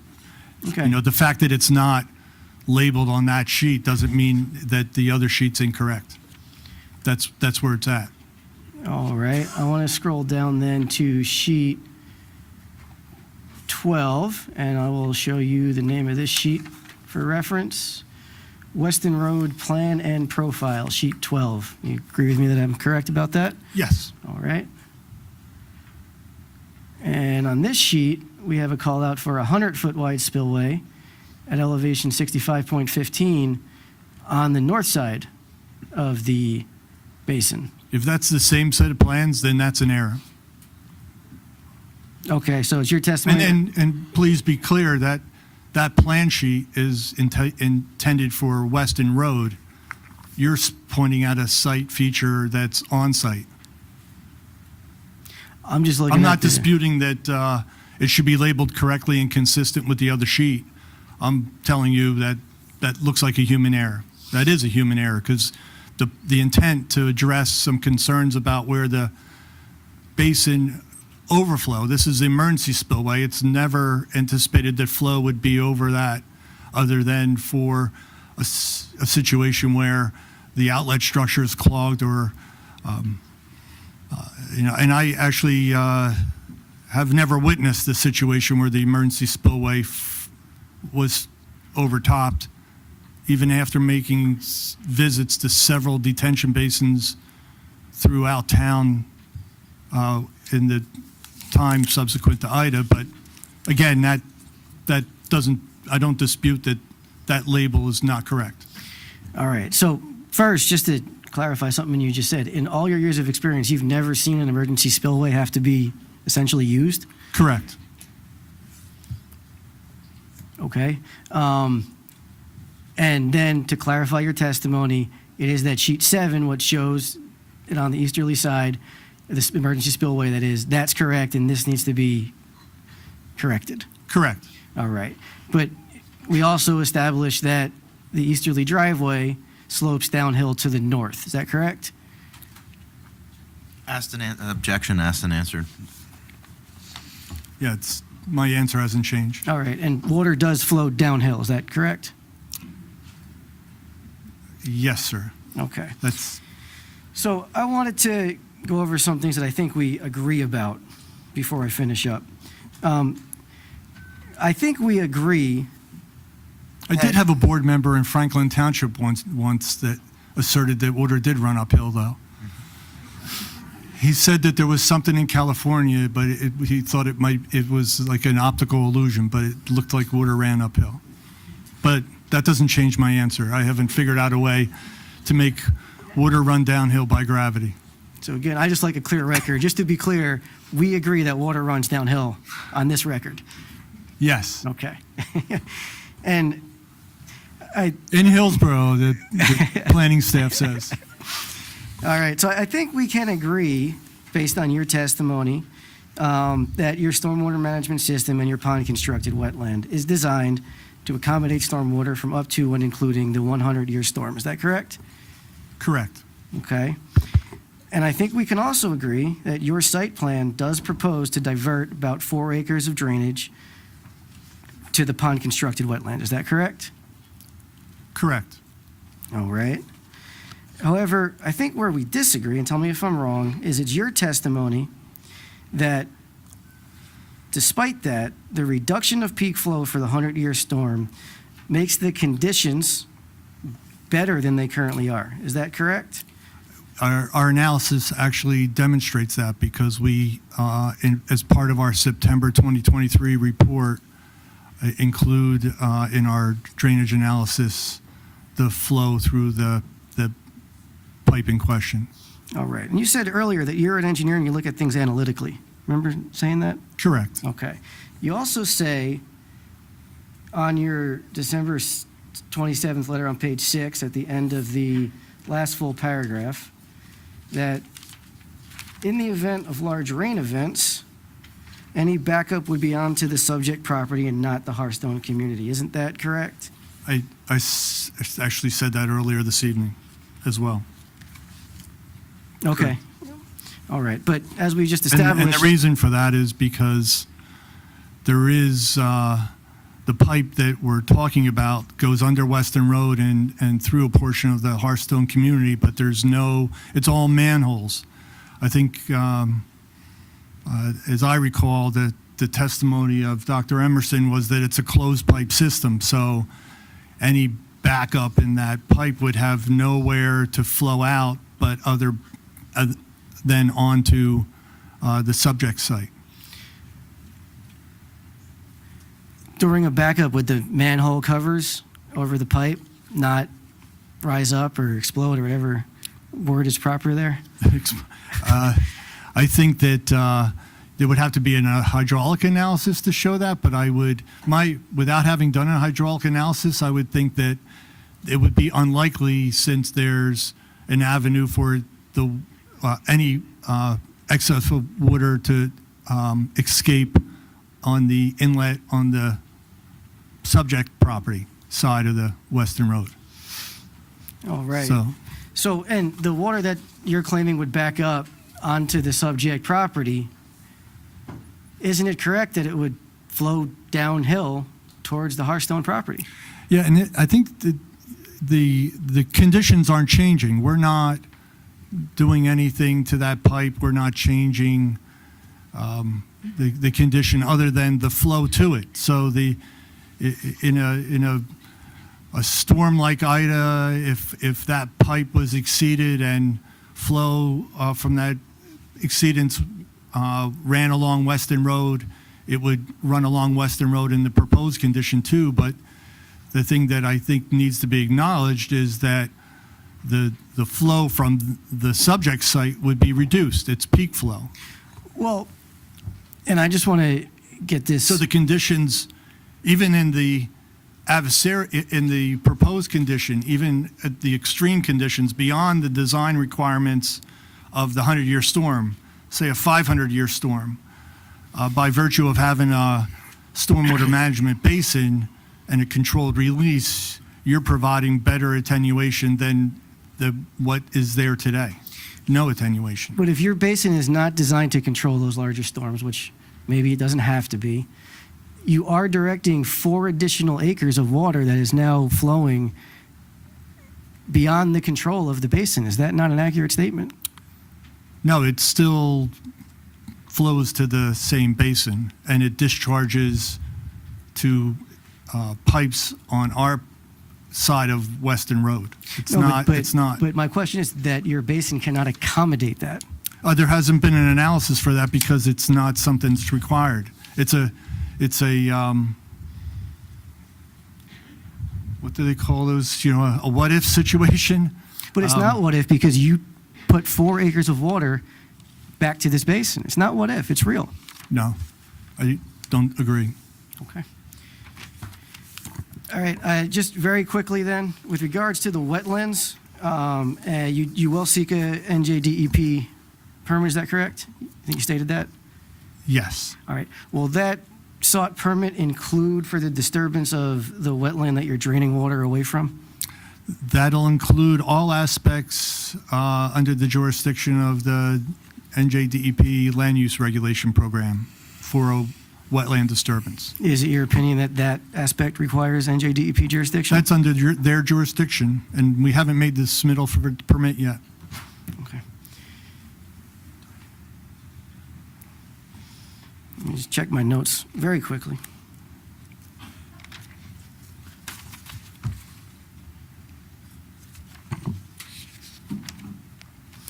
I don't have anything else right now. Thank you. Okay, thank you. Mr. Mayhew.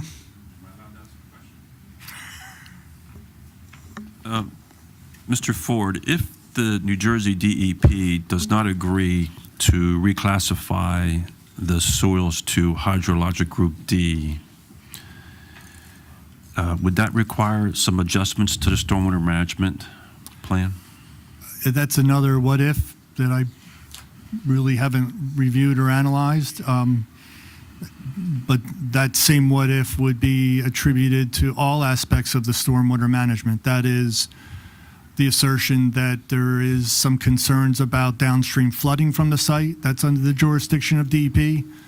And I realize there are comments regarding stormwater in the most recent report, and they would all be subject to NJDEP review and approval, and we'd acquiesce to that as any condition of approval this board may grant. Not only DEP looking at the hydrologic soil group classification, but the peak flow discharges from the site, as well as the water quality measures that are implemented, all in accordance with the state standards that we've talked about. Other agencies, DEP, would have to review as well. Well, if the state didn't agree with the reclassification, in your opinion, would you be able to design the site to meet the stormwater criteria? That's, I believe. Objection, it's speculative, but you can answer. Yeah, it's like, that's why I'm saying it. It's not a question that can be answered. We have done such extensive testing at the site to demonstrate the hydrologic soil classification based on on-site data that I, in a case where you're describing it, it could be a case where we just don't get the DEP permit for whatever reason, and therefore we don't satisfy a condition of approval that this board may grant, which includes all outside agency approvals. So that question could be answered multiple different ways. It really doesn't change the conclusion that we need their approval. Thank you.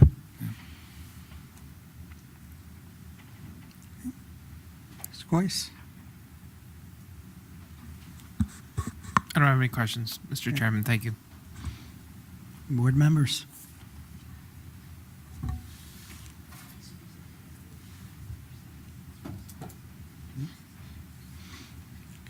Okay. Are we already open to public still? So, okay, if anyone from the public who's not represented here tonight, excuse me, please come forward if you'd like to question the witness on his testimony. Please state your name and record, your name and address for the record. Grant Comer, Taylor Avenue, not a part of Hearthstone. I have two very quick questions, or maybe just one. Were you in contact with Miracle Brands during the planning and development of the site plan at all? No. So this building from the inception was built for spec no matter what? No, I'm saying as an engineer, site engineer, I'm dealing with the site engineering. The ownership and operation, I'm not dealing with who's, I mean, certainly I was here for the testimony by the owner or part owner of that, and I'm aware of it. I was answering your question like a gearhead engineer. I never dealt with Miracle Brand or had discussions with them. I'm aware of them, and It's fair to say that there would be no updates to a plan now that Miracle Brands is not a part of the equation. Would from that the be site accurate? civil standpoint, no. Okay, thank you. Yeah.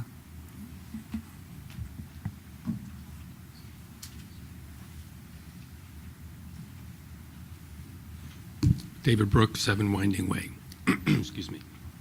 Mr. Ford, as part of the work that you did on this application, were you involved with the issue of the easement on the property and the realignment? Yes. What role did you play with regards to that? First, I was involved with the prior owner's application for which created or worked within the easement. I was part of a team that sought DEP approvals to build that road that would have been within easement, including the wetland permit with Equal Sciences that didn't meet the criteria and couldn't be permitted. And then specifically for this application, I was involved in looking for avenues where the access to the township landfill at the rear of the property could still be achieved through an alternate route for an easement and avoided the environmental impacts of the existing easement, which included disturbances of the township stream corridor, as well as substantially more wetlands than what the current route, which is proposed. The current proposed realignment will impact wetlands, is that correct? Correct, yeah. Yeah, we actually laid it out and designed it so that it would cross the wetlands that was part of 2022 freshwater wetland LOI, so it was a new LOI that had additional wetlands on the site, but it was targeted for a crossing to access the township landfill at a point where it would reduce the disturbance of wetlands and cross basically at a narrow point of wetlands. And, excuse me, as part of the role that you played with regards to that easement or the realignment of that easement, did you have communications with the township with regards to that alignment that you're proposing? Yes. Do you want me to? If you could elaborate. Should I upon wait that. for the end question or? Okay, yes, so during the development of the project, the concept plans, we had meetings with the then township planner, David Maskey, and there were alternate routes for the access to the township landfill that he commented on and suggested weren't appropriate, and we changed it to the current location.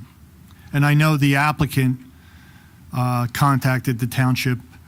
I'll say this is a governing body issue to change the easement, not a planning board issue, but there was communications on behalf of the applicant to the governing body as well. Were you involved with any of those as far as providing advice? Just the engineering aspects of it, again, what I've discussed with you already, the details of where the easement would go, the aspects of the permitting of it. Okay. Excuse me. And as it relates to a different topic, Block 187, Lot 7, that little square lot that is in the middle of the property, have you played any engineering role with regards to the design of the building as it relates to that lot? Only in the aspect that that's not, the applicant's property, so we have to treat it as such. So the building was designed as if you would not be touching that property, is that correct? Well, we have to meet the building setback criteria from that lot, so we do. Yeah. So there is a setback requirement for that Block 187, Lot 7, is that correct? Correct. Do you know what that setback is? It's shown on the site plan. I don't recall offhand.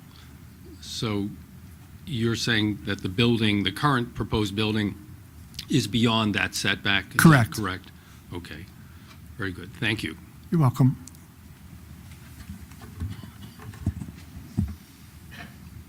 Any other members?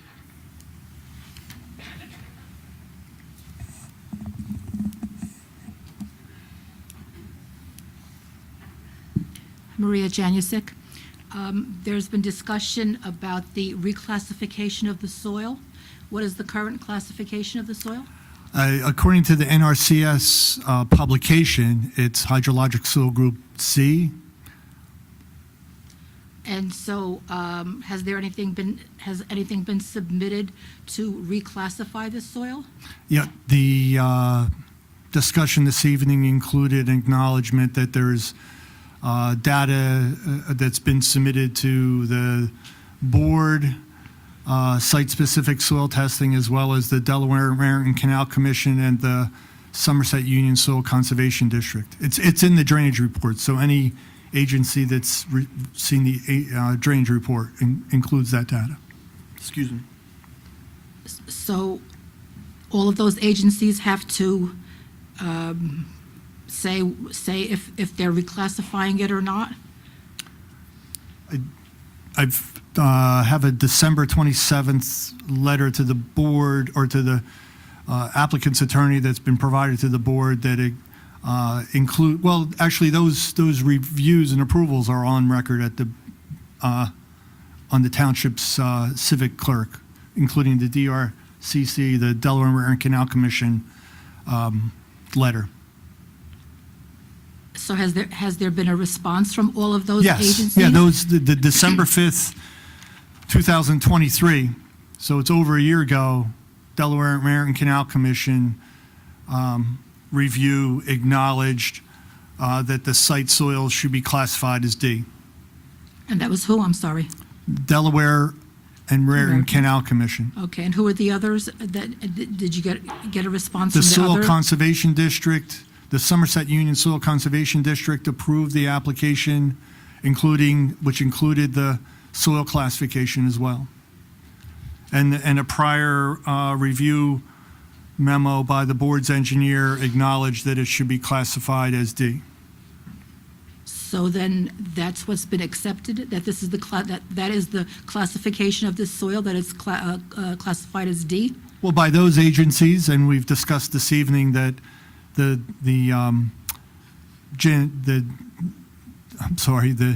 New Jersey Department of Environmental Protection will also review that aspect of the stormwater management as part of a wetland disturbance permit. So that's the only one that you're waiting for, is from the New Jersey Department of Well, Environmental in this Protection? board, right here, approval of the planning board of the application.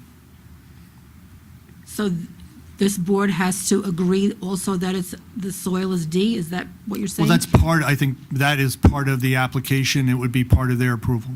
So it's just the board and the New Jersey Department of Environmental Protection that you're waiting to hear if they are reclassifying it as D? Yes. Thank you.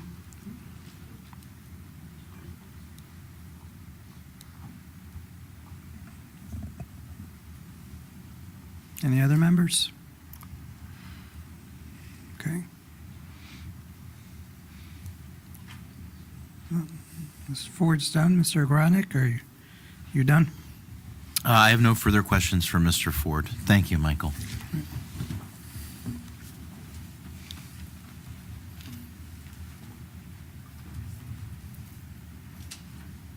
Any other witnesses, Mr. Ogrodnik? No, sir. Gentlemen? We don't have any other witnesses. With that, it's public time. Just to set the ground rules, is it everyone and anyone, regardless of representation? No. Okay, Ground that's rules why I are want as they have been all along. If you are represented by objector's counsel, you cannot come forward and make comments regarding the overall application. Others can, and you need to indicate when you state your name and address for the record that you are not represented by objector's counsel and/or the client the objectors represent. Would that go for the same for the applicant? If I would assume if anybody is here on behalf of the applicant, they also cannot comment accordingly. Thank you. Okay. This is the final bite at the apple. Please free to come up, state your name and record. Name and record, wow. I guess whatever you acquired here is gone. It's gone. No, I switched to decaf, that's what happened. Please state your name and address for the record, and also indicate that you're not represented by either counsel.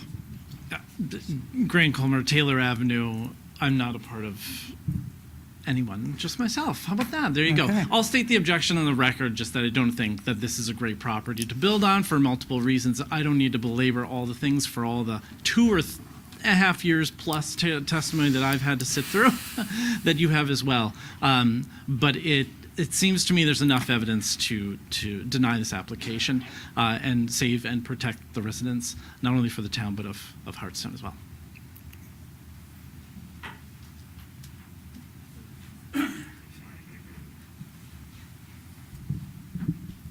Gail Martin, Hillsborough Road. I'm not represented by it. Got it? You Okay. switched to decaf too, I see. I do not live in the Hearthstone community, but I have lived in Hillsborough for more than 33 years and feel the need to speak out. I review the township website and press releases and enjoy reading the accomplishments of the township and the accolades that they have received. They attest to the administration's focus on keeping Hillsborough one of the best places to live in America by providing residents with an unsurpassed community experience, quality of life, and ensuring the health, safety, and well-being of every member of the community, both young and old. I was especially pleased by the administration's proactive leadership on behalf of Hillsborough's elderly population in securing recognition as the first town in Somerset County to join the AARP's network of age-friendly states and communities. I was also encouraged by Deputy Mayor and Planning Board member John Ciccarelli, noting that by joining the network, Hillsborough is reaffirming its intention to incorporate age-friendly principles into the master plan update while planning for the needs of the residents to ensure people can stay near their family, friends, and comfortably age in place.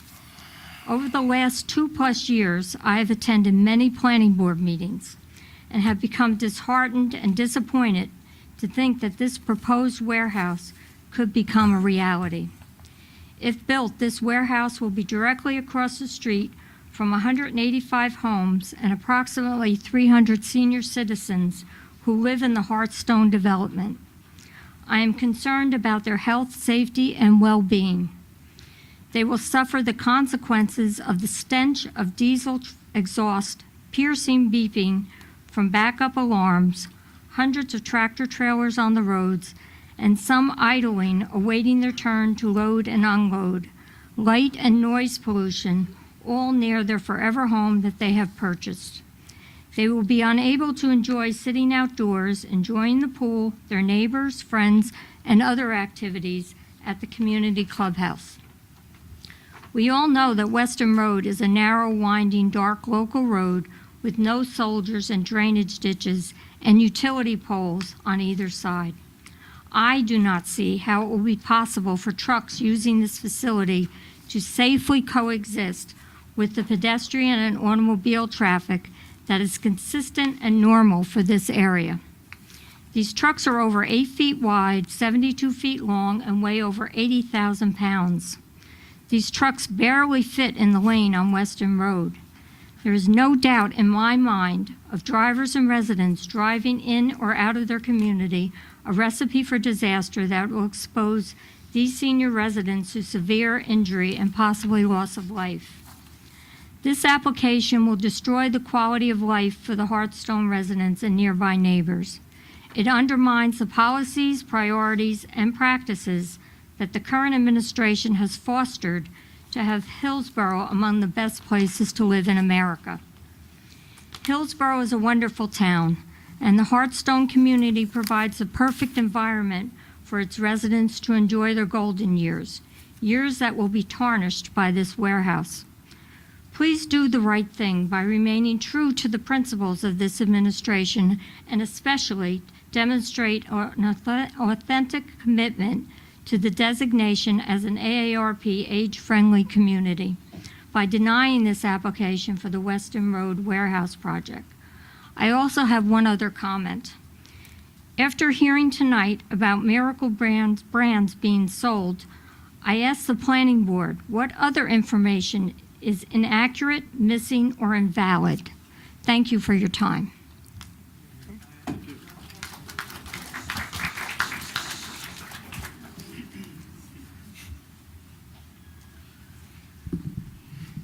Good evening. Brian Tarantino, Fairfield Lane.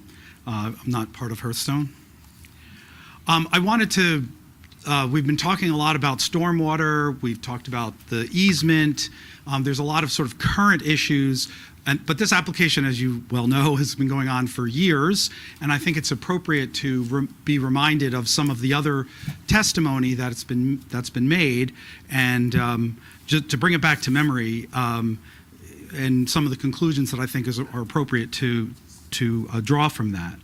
Of course, it's news today that Mr. Arif will not be operating Miracle Brands as part of the warehouse, but I do believe that the usage rates that he described, especially in terms of truck generation rates, probably are representative of the kinds of activity that we can expect from a warehouse like this. And if you recall, the number of trucks that he talked about, 10 a day, but they would be dropped by a trailer, by a cab, and that cab would half the time leave empty. All of that testimony ended up representing 60 to 80 truck trips per day driving on Weston Road.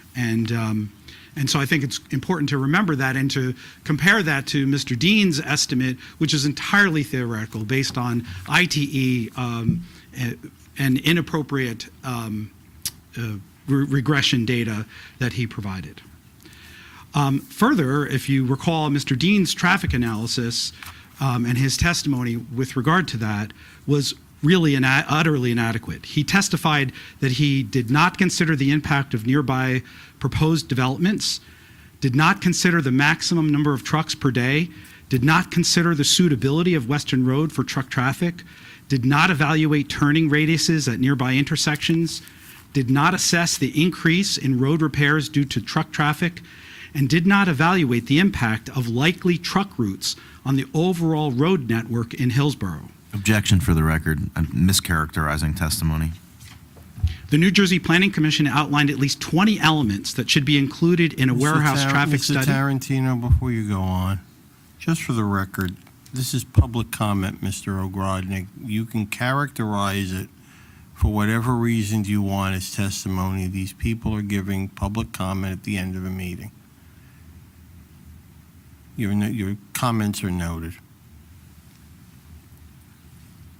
Go on, Mr. Tarantino. Thank you.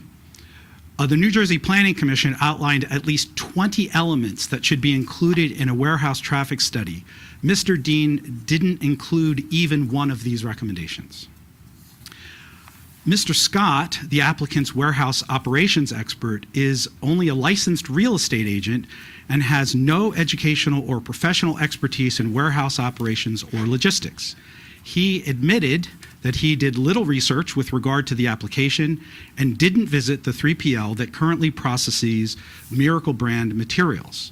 His entire testimony should be disallowed as a net opinion, given that it was simply based on his personal opinion and not on any specific analysis or information. Testimony from the applicant's air quality expert, Mr. Afinorde, on July 6, 2023, indicated that he did no air quality sampling on or near the site, nor in Hillsborough, nor anywhere. He relied on air quality sampling done by the NJDEP in other towns, but provided no basis for his claim that this sampling would somehow represent the air quality impacts of the facility or impacts on the township. He testified that he failed to consider mobile sources, including diesel trucks, and did not assess air emissions from the building heating equipment. Any conclusions that Mr. Afinorde may have made regarding air quality impacts should be invalidated. Testimony from Mr. Zybura, the applicant's noise expert, showed that the truck's backup alarms would exceed the township's noise ordinance level at night. Mr. Zybura's solution to this problem is to require that each truck be retrofit at the gate with a quieter backup alarm.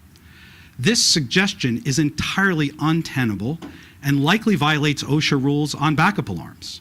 Consequently, the operations of the facility will exceed Hillsborough's noise limits and be a continuous noise hazard to its neighbors. And finally, I know I'm going on quite a while, finally, the applicant has not shown a good faith effort to work with the neighbors, township residents, or nearby municipalities, despite the New Jersey Planning Commission's guidance that outline 15 different actions that can be taken to improve community engagement. The applicant has initiated exactly 0 of these efforts. The clear message is that the applicant is uninterested in the community's concerns or welfare. And I would, just as my testimony here is to just remind us of some of these other experts that have testified, some of these other issues that have come up. Mr. Tarantino? Yes, sir. You want to be put under oath because you indicated you gave testimony. You I'm didn't sorry. give testimony. But if you'd like to be placed under oath and your entire comments subject to cross-examination by Mr. Ogrodnik and/or Mr. Ash and Mr. Sinkovich, we can do it right now. I'm fine, thank you. Well, I urge you to deny this application. Thank you. Yep.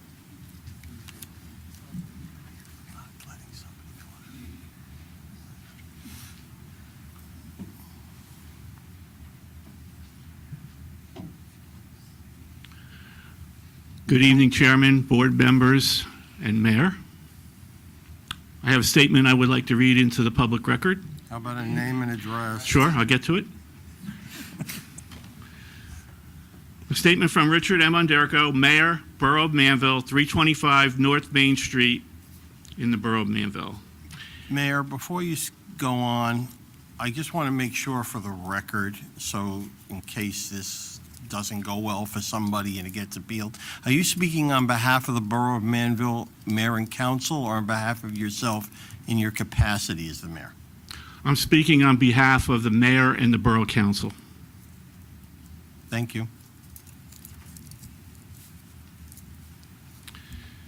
So we are in opposition to the warehouse application filed by Weston Road LLC regarding the property situated at Weston Road in Hillsborough, New Jersey. My name is Richard Onderko, and I serve as mayor of the Borough of Manville in the county of Somerset, New Jersey. This statement is submitted in opposition to the application presently pending before the Hillsborough Township Planning Board filed by Weston Road LLC, seeking approval to construct 130,418 square feet of warehouse space, the Weston Warehouse application on Weston Road in the Township of Hillsborough, New Jersey. Applicable New Jersey statutory law at NJSA 40:550-2 states that the purpose of the New Jersey Municipal Land Use Law include, quote, to ensure that the development of individual municipalities does not conflict with the development and general welfare of neighboring municipalities, unquote. The Western Warehouse application as currently proposed would have a detrimental effect on the development and general welfare of the Borough of Manville. The property in question is located almost directly adjacent to the Borough of Manville and in close vicinity of the Royce Brook, which drains into Manville. Mayor, I hate to interrupt you. It's 10 o'clock, Your Honor. Come on, you got to give me No, I'm minutes not- here. Then I have to take action first. Because I know we passed that, even though meetings end at 10, we have the option to Yes, extend them. I just wanna But I make sure. need to have the board members all in favor of that, so do I need to have a motion made Yes, to you need a extend? motion to extend the time on the application at 10:30. Okay, I'll make that motion. Second. okay. Roll call, please. Mr. Flag? No. No. Mr. Peason? Yes. Mayor Ciccarelli? Yes. Committeeman Lapani? Yes. Mr. Wagner? Yes. Mr. Radowitz? Yes. Ms. Smith? Yes. Chairman Sirachi? Yes. Thank you. Okay, please continue. Thank you. The proposed use of the Western Warehouse proposal is an inappropriate, intense level of development for the property in question. The proposal would greatly increase impervious cover and detrimentally affect the flooding dangers in the Borough of Manville by increasing stormwater runoff volumes and by cutting down over 2,000 established trees. Expert testimony provided by Dr. Emerson highlighted the increased threat of localized flooding around the site due to inadequate stormwater infrastructure. Public reports state that the Weston warehouse application is projected to result in as many as 420 truck trips per day, which would, on a daily basis, place a very large volume of large trucks on local residential neighborhood roads in the borough of Manville to avoid a low-clearance underpass on County Road 533, which is Manville's main street. It is only a guess that 48% of the trucks leaving the facility would turn right into Manville. I think that percentage could be much higher, potentially traveling past 2 of Manville's schools along residential streets where school children walk to and from said schools. This is a very serious safety issue and danger to our children, since Manville is a walkable school district with no busing. I therefore recommend that the Weston warehouse application be disapproved and denied by the Hillsborough Planning Board, or if notwithstanding the many objections made, if the proposal is nonetheless approved, then in the interest of sound traffic planning, those truck trips instead be directed to a safer traffic pattern toward Highway Route 206 in Hillsborough. As the mayor of the borough of Manville, together with the unanimous support of the Manville Borough Council, we object to the application of the Weston Road LLC. And on behalf of the Borough of Manville, we join in and associate the Borough of Manville with the objections and factual and legal arguments and exhibits filed on behalf of Hearthstone at Hillsborough.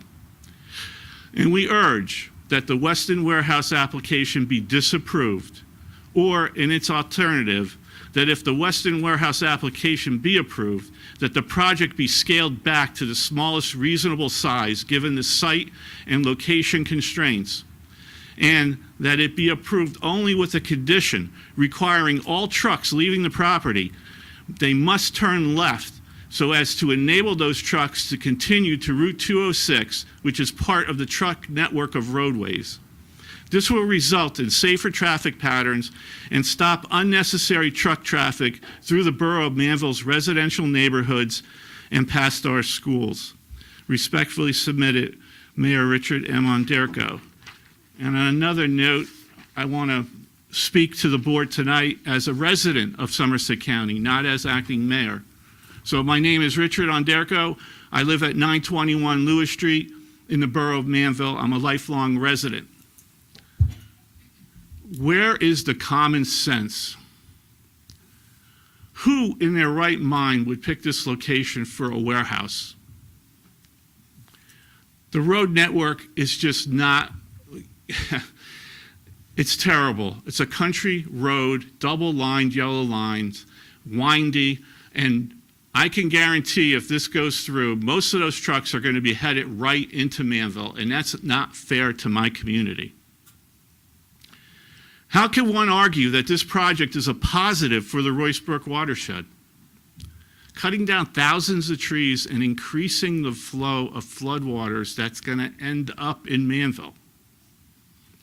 Manville has a very serious flooding problem, and this project will make it much worse, not better. I can only ask each board member to have empathy for the 11,000 residents of my hometown that will be adversely affected if this project is approved.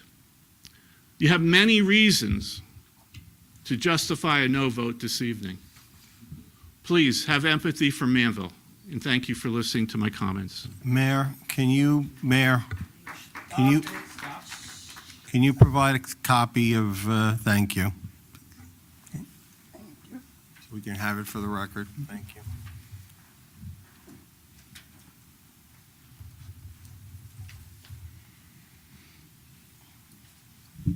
Hi, good evening. My name is Ines River, 24 Tallyho Trail in Ma'am, you Hillsborough. have to get closer to the mic.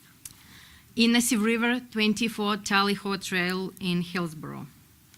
As we've seen from the testimony, the roads near Hartstone community are narrow, making it difficult for the trucks to turn, and one person was almost killed in such situation. More trucks means more of these potentially lethal situations. Also, the roads flood during serious rains, which we get more and more of. Trucks got stuck, blocking the road, making it impossible to leave or enter the community.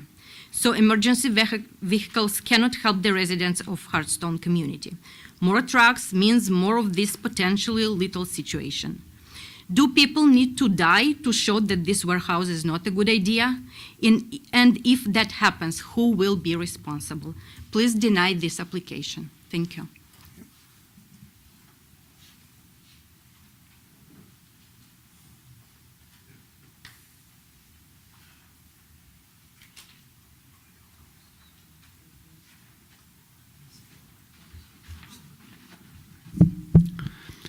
David Brook, 7 Winding Way. Is that loud enough, Mr. Bernstein? I hope. So, I've been here for the meetings, and I guess here's my thought for all of you. How do you decide to approve or disapprove an application? That's going to be your challenge. First, the applicant has the burden of proof.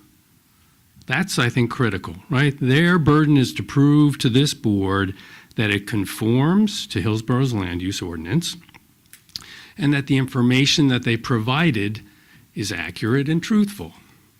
So how do we evaluate the accuracy and ultimately the credibility of the applicant's professionals and their testimony? Well, as of tonight's disclosure, that this application is for a totally speculative use, I will argue that all of the traffic and the use impacts and all of the other information that's been provided to each of you is kind of out the window. That's not the best way to make decisions when you don't have accurate information. I will also argue that we know less today about this application than we knew 15 hearings ago. That's not great either. Now, about the honesty and credibility of the applicant. Wait, who is the applicant? Isn't it the obligation of the applicant to disclose ownership interests accurately? I have the original one here, and there's 3 owners. How many owners are there now, and who are they?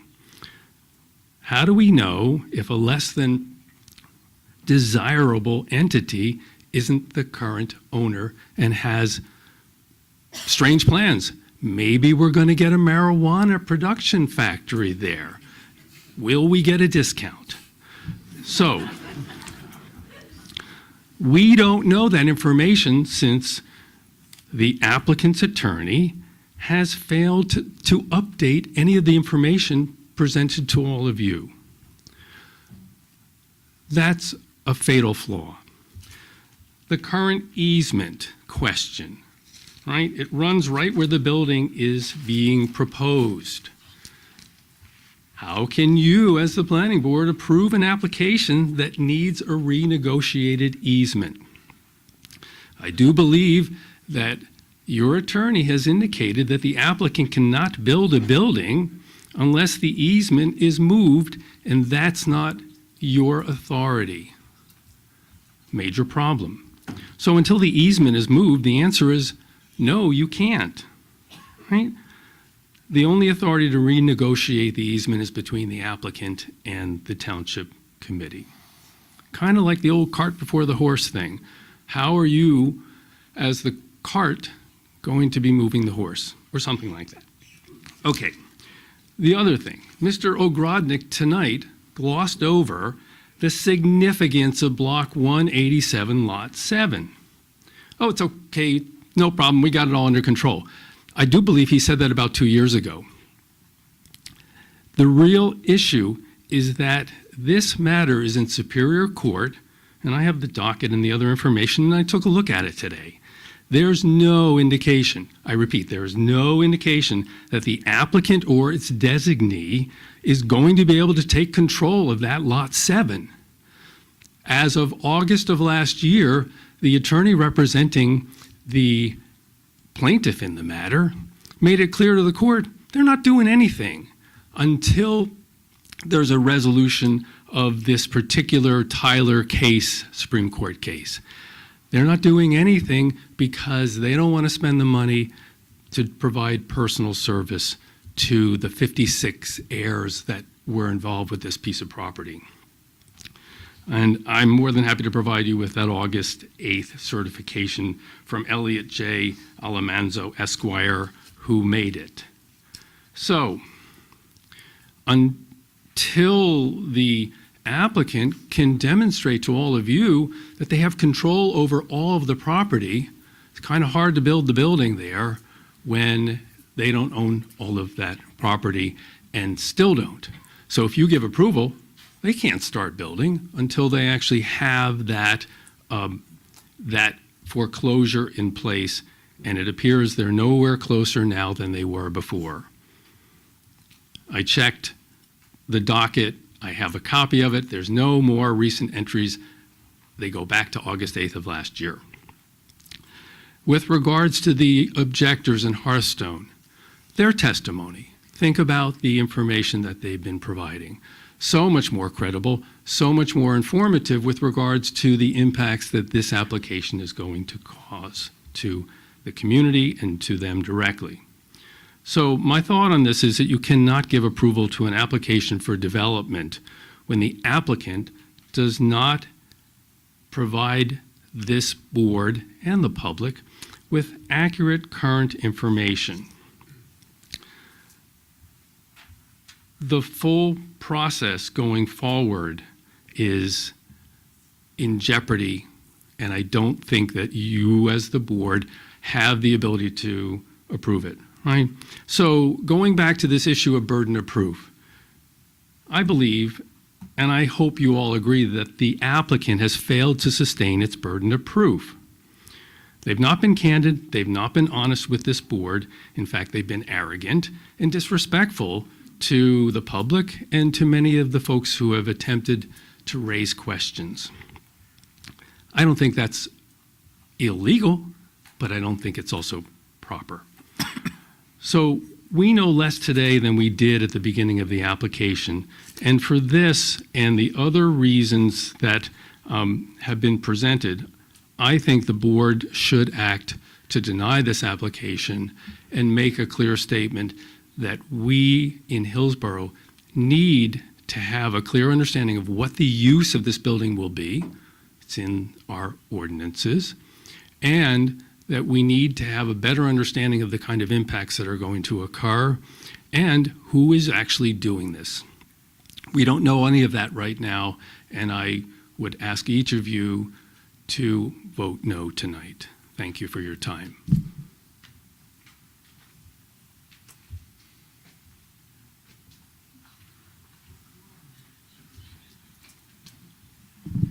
Hi, my name is Judy Haas. I live in Hillsborough. I'm not part of the Hearthstone group. I wasn't going to speak tonight, but sitting here and having been here from the beginning, I really feel betrayed and misled. And, you know, I actually questioned the owner at one of our earliest meetings on this about why somebody would move a warehouse from Jacksonville, Florida to Hillsborough. Weren't there any other more productive places in between? And it was because he wanted his warehouse near where he lives. Well, now he's not working for Miracle Brands anymore, but he's still an investor in the property. So I think we need to stop looking at this as a warehouse for a nice company that wants to be a good citizen of Hillsborough and, you know, bring their company here and utilize the square footage and be an active member of our community. It's not an economic development. Now it's a real estate investment. And the community, under these circumstances, gets the loss in this. They get the win-win. They get the real estate investment. They get whatever tenant they could get in there. Don't have to care about the community. And, you know, it's really funny because there was plenty of square footage at the time available in Franklin.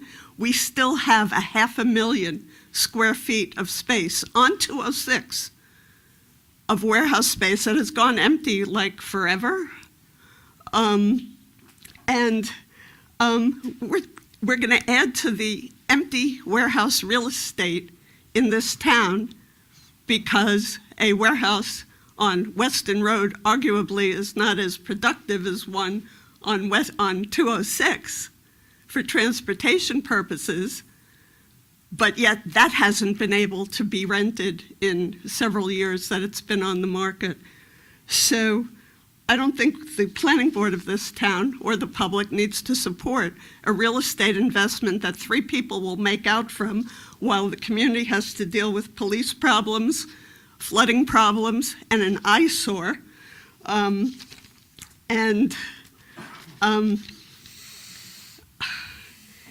Having trucks drive through our residential streets.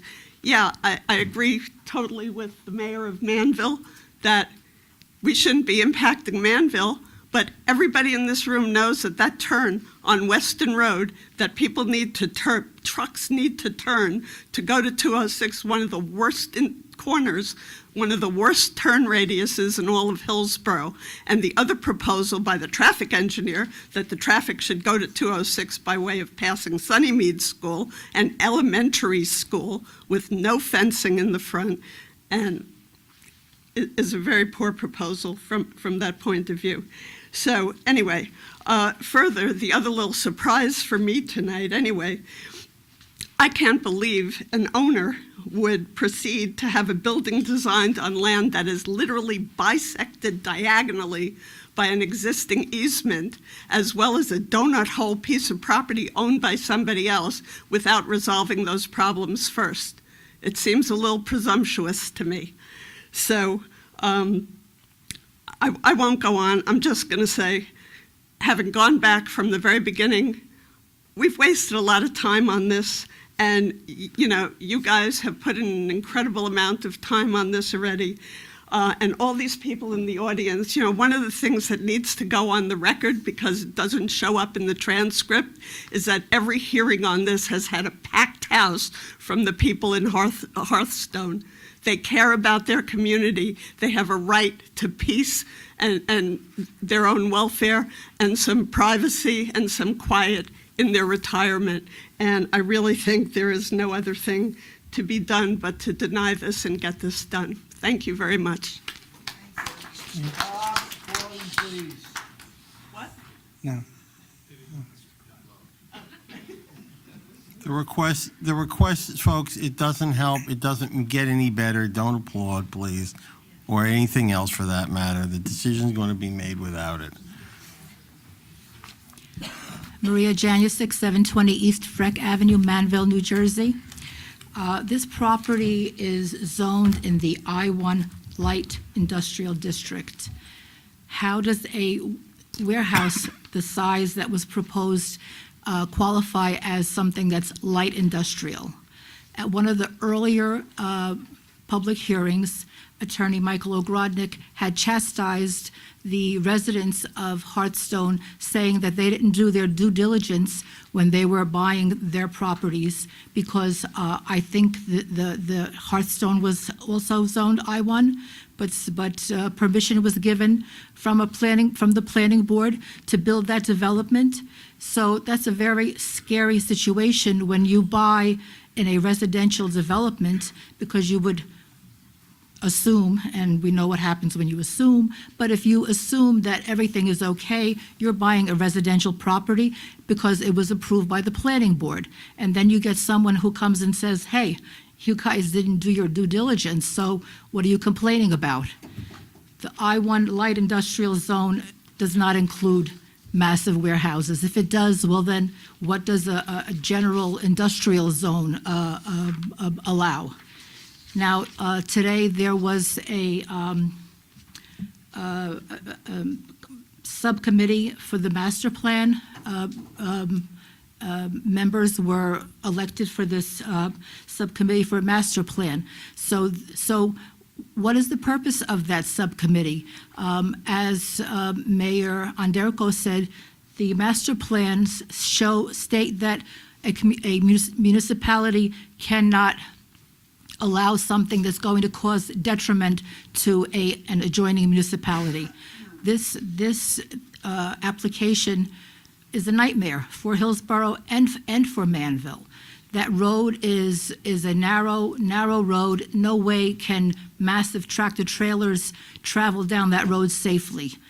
The road is narrow, you've got ditches on the side, the turn to go on Sunnymead or the further turn, there's no way. This whole thing was ludicrous. Now also cutting down thousands of trees when there are serious flooding issues both in Hillsborough and in Manville. During Hurricane Ida, people died in Hillsborough in the flooding. And to allow this is unbelievable that this would even be considered. So because of the safety issues and the flooding issues, and also the detriment to Manville, this application should be denied. Thank you.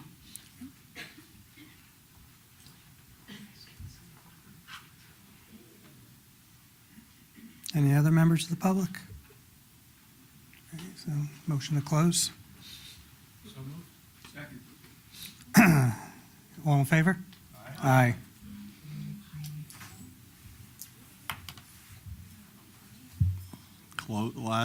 Closing arguments. Who goes first? Objectors first. Mr. Ogrodnik gets the quote-unquote last word. Yep. All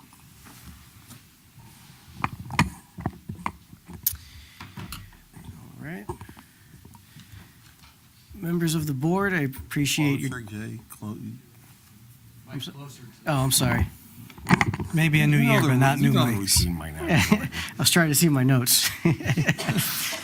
So members of the board, I appreciate your time, your engagement in this process. I know that you guys are all volunteers. This has been a long application, several hearings, and I do respectfully appreciate your time and, as I said, your engagement throughout this process. As I've said previously, my name is Jordan Ash. I'm with the law firm Riker Danzig. We represent the Hearthstone Homeowners Association. My co-counsel is Michael Sinkovich. He's with the law firm Lieberman, Blecker, and Sinkovich, representing the same client. The Hearthstone Homeowners Association is a 55-plus community. It has 185 member units, and it's directly adjacent across Weston Road from the subject site. What the Hearthstone community offers to the residents of its community is quiet, is community, is safety, is low traffic. In other words, what I think I said in my opening is a country-esque type setting. This proposal brings the opposite of that. It brings traffic, it brings flooding, it brings the destruction of wetlands and air pollution.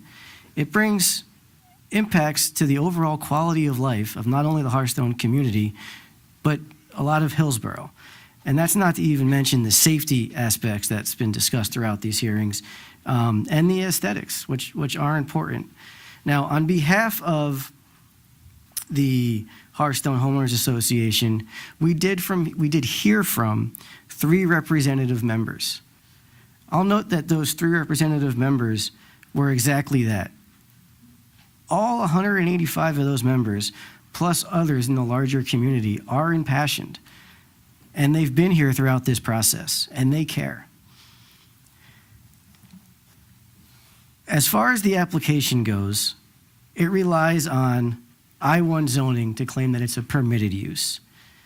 I-1 zoning is for, quote, small industrial facilities with, quote, modest operations. It requires shipping and receiving to be in an enclosed building entirely. It requires that uses within the I-1 zone be similar to other existing uses in the I-1 zone. This application fails to meet those definitions at the most basic levels.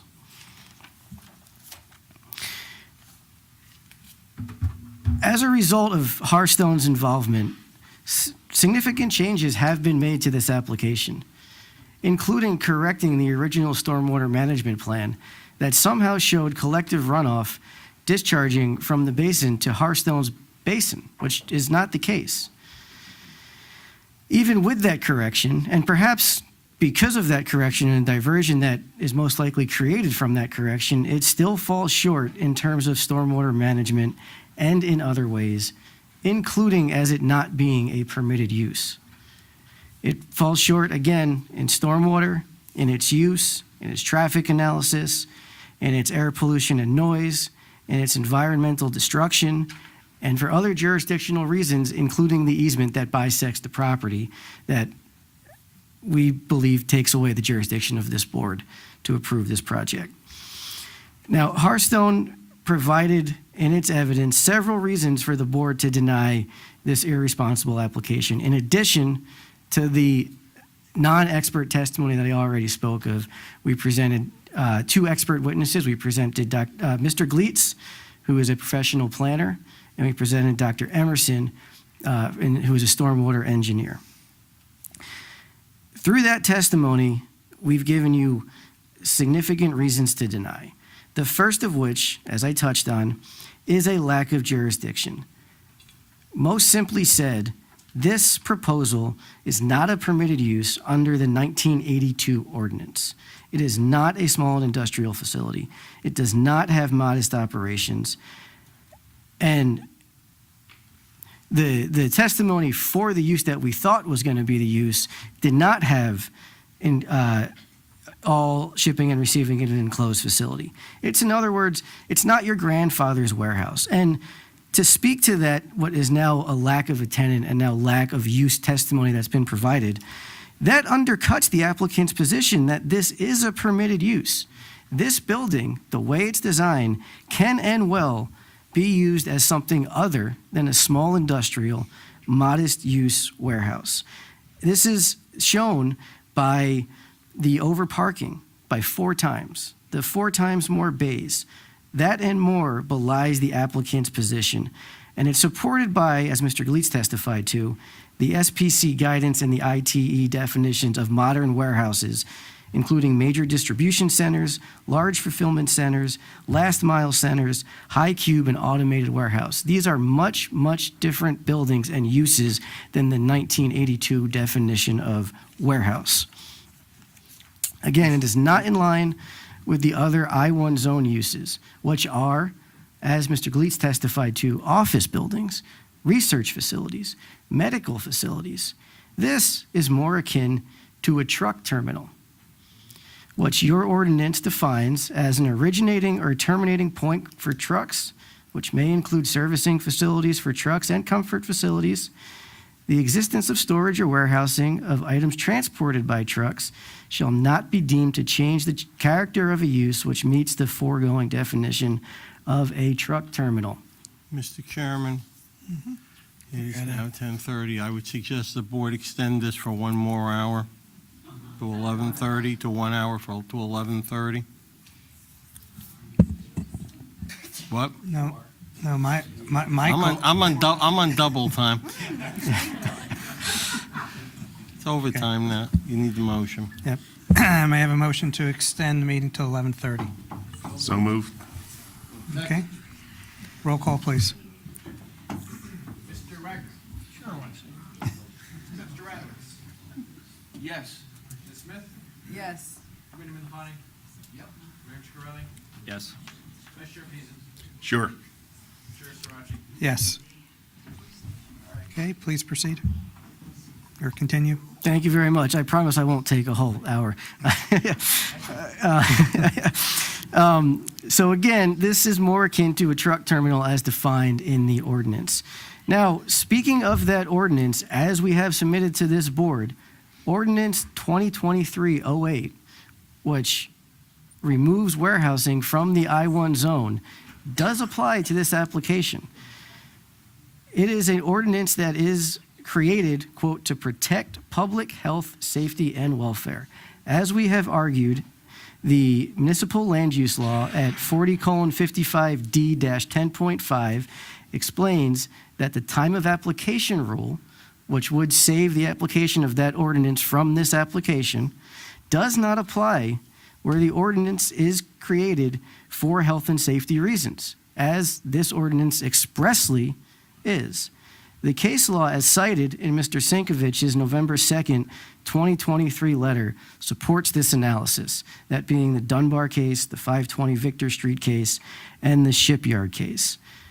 I will also note that though I stand by the position that time application rule does not apply because of what I just described, even if it is deemed that the time application rule does apply, this board can look to the factual findings supporting that ordinance as guidance in deciding this application. Also, with regards to the jurisdiction, the easement that bisects this property means that the building as designed cannot be constructed as shown on the application. As we have explained in our letters to the board and in argument, and as discussed in the letters received today from the board's professionals, this cannot be a condition of approval because the easement is a third-party property right. It is not an outside agency approval, as the applicant has suggested. It is a third-party property right that this board does not have jurisdiction over. That's supported by the case law cited in our letters, being the Sousa case, the American Dream case, and the Klein case. Now, if we get past all of those jurisdictional issues and we start talking about the substance of the application, the planning aspects of the application, it still fails. As Mr. Coyce laid out in his letter from today, there's no justification provided for the sought variances and design waivers. The applicant's conclusory statements that they deserve those variances and design waivers are not justification. They are just, like I said, conclusory statements. In order to get those variances, they need to show very specific things. They need to show, for a C1 variance, they must show hardship, and they must overcome the negative criteria. Or for the C2 variance, they must show there's a specific need that advances the purposes of zoning, and the benefits substantially outweigh the detriments. For each of the sought variances and waivers, the building height, the buffering for the loading docks, the parking space sizes, and the others, the applicant simply has not made these showings. Beyond the planning analysis, what's really important here is the reality of the stormwater management plan. As I stated before, when this applicant came to the board, the plans incorrectly showed that the drainage would flow from their basin to the Hearthstone Basin. As a likely result of that error, the current plan continues to divert 4 acres of what is now natural permeable surface from the natural state open water along what is now going to be impermeable surface to the pond-constructed wetland, which has been testified to over and again is designed to control up to and including the 100-year storm. What Dr. Emerson's testimony focused on and what Mr. Ford's testimony did not address is that when larger storms occur, the design of the system is not ready to handle not only the larger storm, but now the additional 4 acres that's coming its way.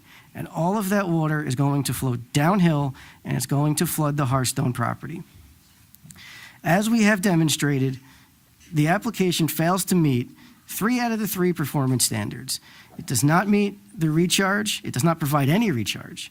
It does not meet the water quality because there is an amount of water that will not be treated, as shown in Dr. Emerson's testimony, and it does not meet the peak flow analysis.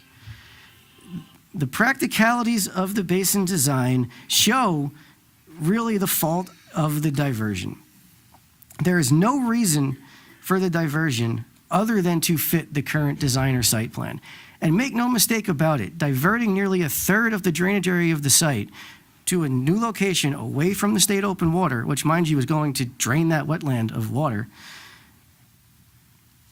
is not something that is commonly done. Sure, drainage areas are shifted a little bit in applications, but to just completely take 4 acres and put it in another direction, that's a significant change that is not something that's done in the normal course of things. As I said before, this 4+ acres will now flow to the basin, which will overflow And any storm beyond the 100-year storm, even if we're using the future projections, that storm, greater than the 100-year storm, will occur. We know that. This is inconsistent with not only NJAC 7:8-5.2, but with Hillsborough Ordinance 262-9. And I will also note that, as I said before, the diversion will add the requirement for an additional permit, which has not been suggested by the applicant, because by draining the wetland, they are disturbing the water level, and they've not suggested they intend to go get that permit from DEP. So in sum, this application fails for myriad reasons. It is not a permitted use. This board, with all due respect to the members of this board does not have legal jurisdiction to approve for the reasons I stated. And the planning justification is not provided. And lastly, the stormwater system is designed to fail, is designed to cause flood directly onto my client's property. I thank you again for your time and for your engagement during this process sincerely. Thank you. Thank you. Mr. Raddick? Well, I do have a prepared statement, but I wanted to just speak directly about my experience here in Hillsborough. I've been practicing law for 19 years now, much of it with Mr. Ford. And for a myriad of reasons, I get calls every single week with developers that want to develop in Hillsborough Township. Almost an unlimited supply of venture capital, of industry, of residential, of all different types of uses. And many of those clients that consult with me and Mr. Ford, I plainly say that will never happen. That will never happen in this part of town. That will never happen in that part of town. It's too big. It doesn't fit here. And that's the type of knowledge that I've gained in spending many, many hours before this board. I don't lead these clients down a road to make a quick buck and to get turned down. And in fact, I have never been turned down. I've never filed any litigation until the Harvard Way application, post-IDA. Yeah, right. Until Harvard Way, I'd never filed any litigation against this municipality. And I had never appealed a Board of Adjustment denial where I understand the proofs and the court's rulings.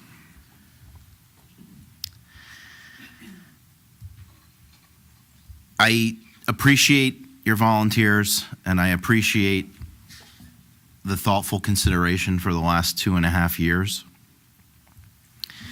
We've provided extensive and detailed information about this project, addressing the key concerns and demonstrating how this industrial building complies with all relevant zoning and regulatory requirements.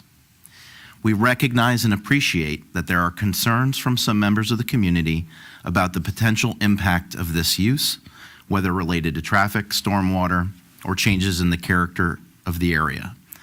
These are valid concerns, and throughout the planning process, we've made every effort to address these concerns through adjustments to the design, buffering, and operations. We've incorporated feedback to minimize potential disruptions and to ensure that this project aligns with the local planning zoning laws and regulations, as well as state environmental guidelines. We've decreased the building size. We've decreased the parking. We've realigned the driveway to avoid disturbance to the stream corridor. We've increased the setbacks. We've decreased the lot coverage, well under the allowable lot coverage. We've limited the disturbance. We've reduced the peak flow. And specifically, I wish these were all engineering considerations and perhaps not matters of public opinion.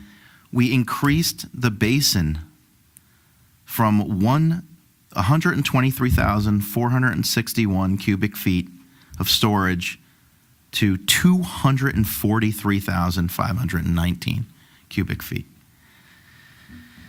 We've substantially increased buffering. We've provided emergency access lanes. We've received outside agency approvals, et cetera, et cetera. Fundamentally, I believe that the applicant has demonstrated the legal right to build this project, since the proposal is entirely consistent with the zoning ordinances. Owning and developing property in central New Jersey is incredibly onerous, expensive, and risky. It submitted a letter to the board indicating our out-of-pocket expenses through October 8th, $1,381,727, including over $144,000 in escrow fees. The ability to build on your land is a fundamental expression of property rights, aligning with the notion that ownership grants the freedom to determine a land use as long as it does not unreasonably infringe upon the rights of others' permitted uses. Limiting these rights is an interference on individual liberty, economic freedom, and government overreach. I know that I can't get all of the corporate citizens of this community to appear, but they're out there and they're paying a lot of taxes. And working in this town is incredibly challenging. Even with the approvals, it takes sometimes years to get a shovel in the ground. There's no citizen that can afford this process anymore. As a society, we must have a system under which property rights are protected, contracts and ordinances are equally enforced, and land use applications are viewed fairly and impartially, regardless of public opposition. The courts have reinforced this edict over centuries of real property law. In his essay entitled Property, written on March 29, 1792, James Madison wrote, "The protection of property as well as personal rights is the primary object of government." Madison argued that a just government must safeguard personal property rights, and that restricting in this right infringes upon the individual autonomy and contradicts the principle of private property, which is a cornerstone of our democratic society. Madison concluded that the right to develop one land is a significant aspect of individual liberty. Thomas Jefferson, in his letter, Proposals to Revise the Virginia Constitution, dated July 12, 1816, stated, quote, "The true foundation of Republican government is the equal right of every citizen in his person and property and in their management." Throughout this process, the applicant's professionals have demonstrated that this project conforms with the municipal zoning and site plans ordinances. The proposed use is not only allowed under the zoning, but is in also alignment with the goals of the master plan and the permitted uses in the zone. Although not required by the application was revised multiple times at great expense. We had an unbelievable amount of testing and testimony and experts and lay witnesses. The development represents a substantial economic opportunity. It will create jobs, meet market demands, support local businesses, increase tax revenues, and will not generate school-aged children, all of which benefit the community. Notably, the authority to consider traffic conditions in site plan review, they're frequently and erroneously interpreted by planning boards to deny approvals on the basis of traffic generation when the applied for use is permitted in the zone. Again, a planning board has no authority to deny a site plan because of its anticipated detrimental impact on off-track traffic conditions, as planning for traffic patterns is an exercise of zoning power vested in the governing body. The Supreme Court has upheld this principle multiple times, in many cases, including PRB Enterprises versus South Brunswick, Tennis Club Associates versus Teaneck, Dunkin' Donuts versus North Brunswick, and the seminal case of Stockel v. Edison. As with all proposals we present before this board, this project has been carefully vetted to meet the highest standards of safety, environmental responsibility, stormwater management, and community impact. We are committed to working collaboratively with the community as this project moves forward to ensure that it integrates smoothly. We are confident that once operational, it will become a mundane use and a valuable asset to this community consistent with hundreds of other similar uses and contribute positively to the economic growth and sustainability. This project is located in a long-standing industrial zone and is adjacent to an airport, a railroad, and other industrial uses. As such, this property is clearly appropriate for an industrial building. As detailed in prior hearings, the warehouse use for this site was approved by this board on October 4th, 1990, for 13 industrial flex warehouse lots. This property has been in zoned industrial for 40-plus years and was sold by Hillsborough to be developed into an industrial use, which was approved. It must be underscored that Hearthstone, and by proxy the residents, and I don't say that lightly, Hearthstone was built in an industrial zone as the result of a lawsuit against this municipality. That lawsuit settled on March 21st, 2002, and provided for 185 residential units, which was 12 years after the approved warehouse use. Buyers of the units in Hearthstone were provided mandatory disclosure statements that specifically inform them of the improved industrial warehouse park on the applicant's adjacent parcel. If you sue a municipality to compel the construction of residential units in an industrial zone next to a property that is an approved warehouse, you cannot legitimately complain when the owner wants to construct the approved and permitted use, albeit in one building instead of 13. This is especially so with the nearest Hearthstone residential apartment building, approximately 950 feet from the proposed structure, providing over 4 times the minimum setback from the road. Furthermore, the site is heavily buffered with mature forest and an oversized pond constructed wetland basin in the front yard.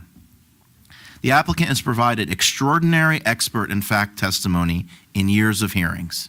This application was filed on February 15th, 2022, which is many months ago, at a cost of more, as I said, of more than $1.4 million.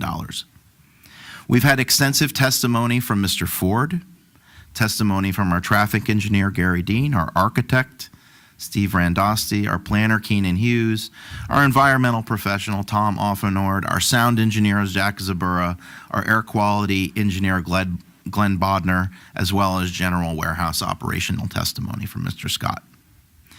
We have taken great care to ensure that this project fits within the context of the permitted zoning, significantly reduced the square footage and impervious coverage, and its final form represents an appropriate and responsible use of the land.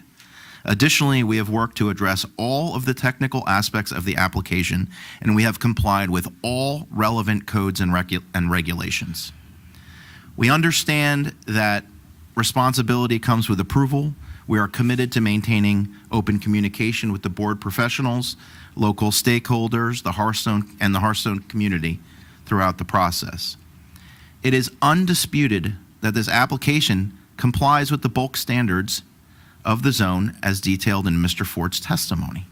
Furthermore, the use, as contrary to Mr. Ash's closing, according to Mr. Coyce's review memorandum, states warehousing, shipping, and receiving completely within an enclosed building and office are permitted uses.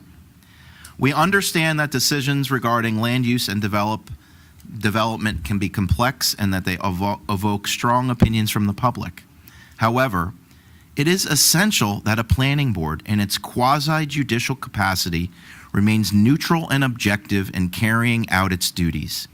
This impartiality is not only required by the law, but the oath taken tonight, faithfully, impartially, and justly. It is a cornerstone of public trust that the business community places in this board. Whether there is one person in the audience or 100, these property rights are fundamental and important. Developers have a right to rely on the ordinances and spend $1.5 million to build a project that's consistent with the ordinances. We respectfully ask that the planning board make your decision based on the facts and the law. As you deliberate, we encourage you to focus on the clear evidence presented over many hours of testimony, which unequivocally demonstrates that this project complies with the relevant regulations. By doing so, you will ensure that a decision reflects not only the letter of the law, but also the values of fairness, upholding the fundamental property rights of this and future applicants. With that said, we respectfully request the planning board's approval of this project, and we look forward to working together to bring it to fruition. Thank you. Thank you. Mr. Chairman, for purposes of the record, unless anyone has an objection, Mr. Coise's and Mr. Mayhew's reports of today are part of the record as provided. If either of them have any additional items, I have a few comments before the board deliberates, but I'll to either or both of them.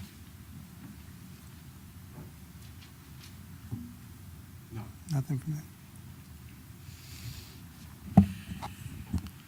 Anything? You've heard impassioned arguments from all sides, the applicant, the objector, the public, the neighboring town. And let's talk about what is really before you. No matter how many times applicant tells you how much they've spent on the application, it's immaterial. They could have spent $1.98 on the application and it's still immaterial in terms of whether or not they meet the requirements for you to decide whether or not to approve or deny the application.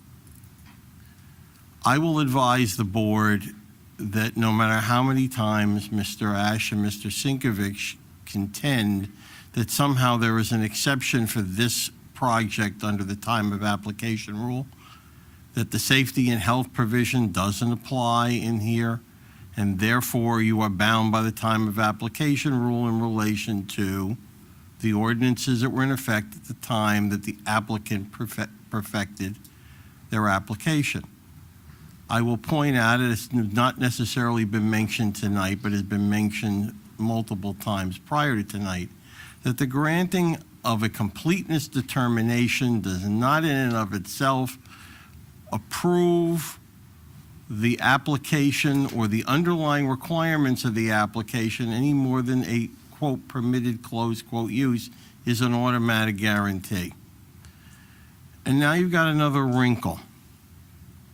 You've heard testimony, you've heard representation tonight that the applicant, or at least the proposed tenant, and the reason why you got all of that testimony regarding the proposed tenant is that Hillsborough doesn't provide for spec warehousing. Because if you provided for spec warehousing, there was no requirement necessarily to put any of this on the record.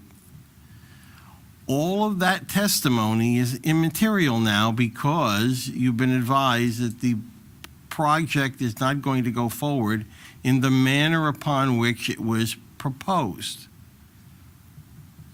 That doesn't totally negate the expert testimony of some of the witnesses. It may negate most, if not all, of others, except for the fact that we do not allow for spec warehousing.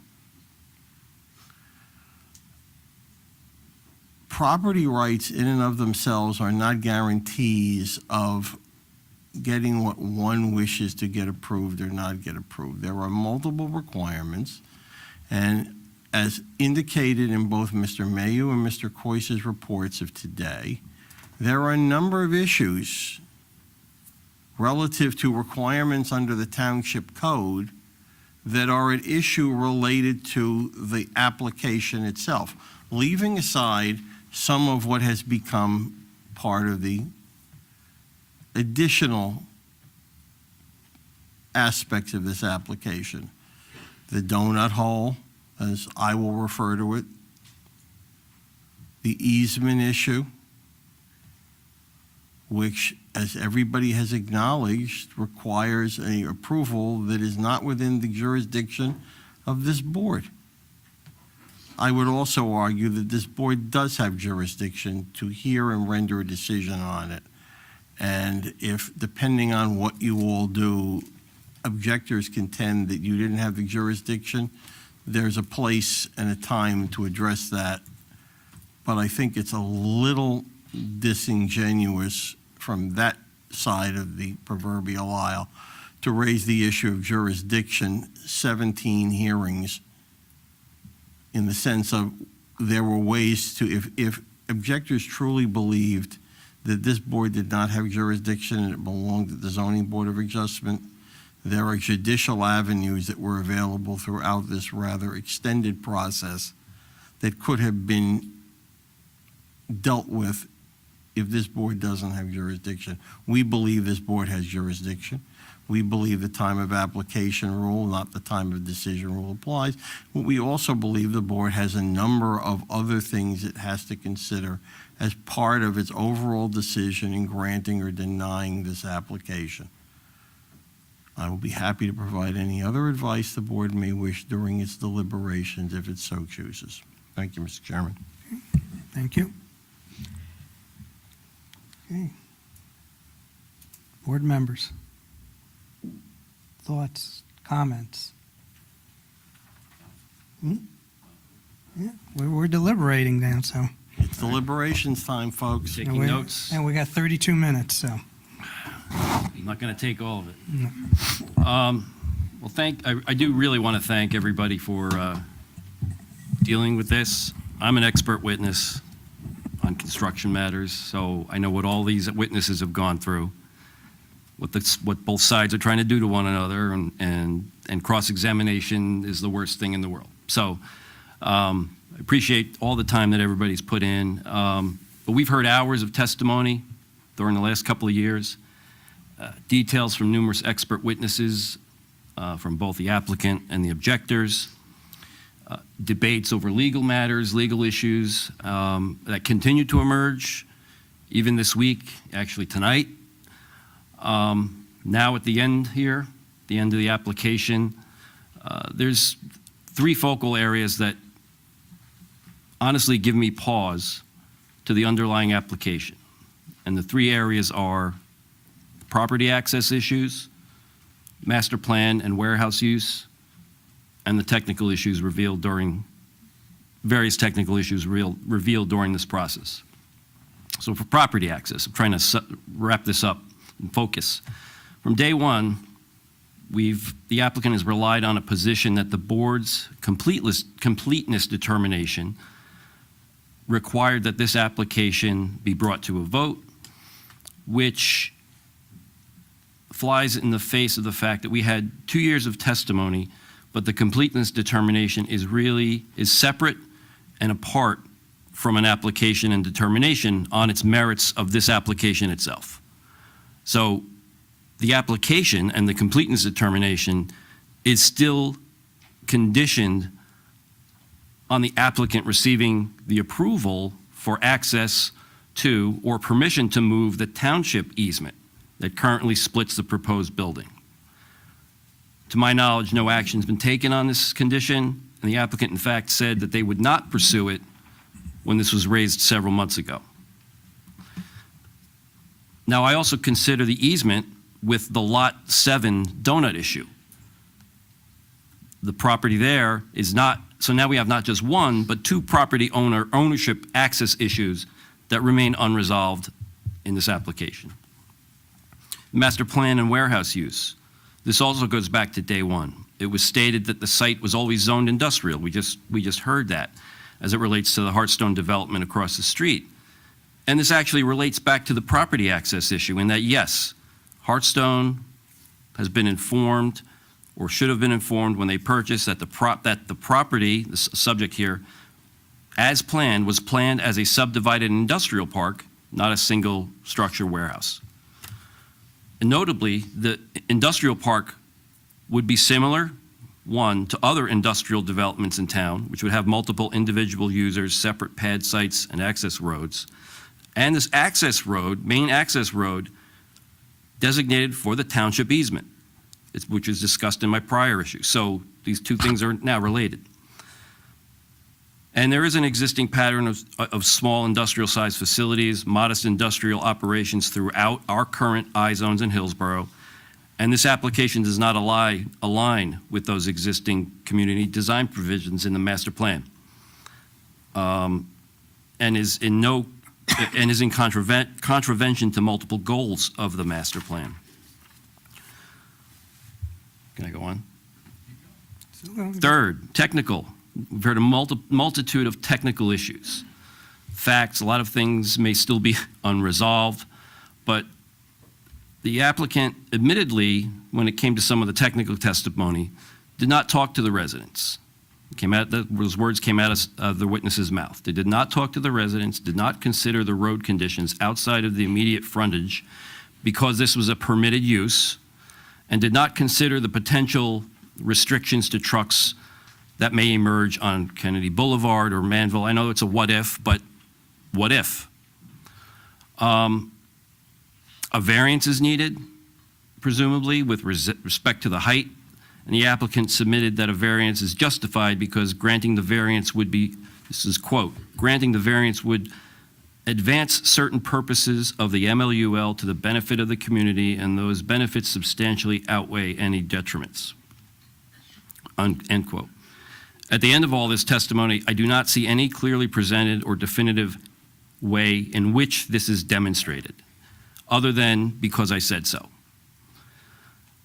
And the purpose of the building height and the size of the the proposed building height, size of the building, amount of parking and loading docks in this structure is a structure and use that is more intense than anticipated in the zoning that was approved, in the zoning and in the 1990 approval that was just discussed of the property, and as envisioned in the industrial zoning code. So when I look at the totality of the application, consider the testimony, the application material, and the reports, the conclusions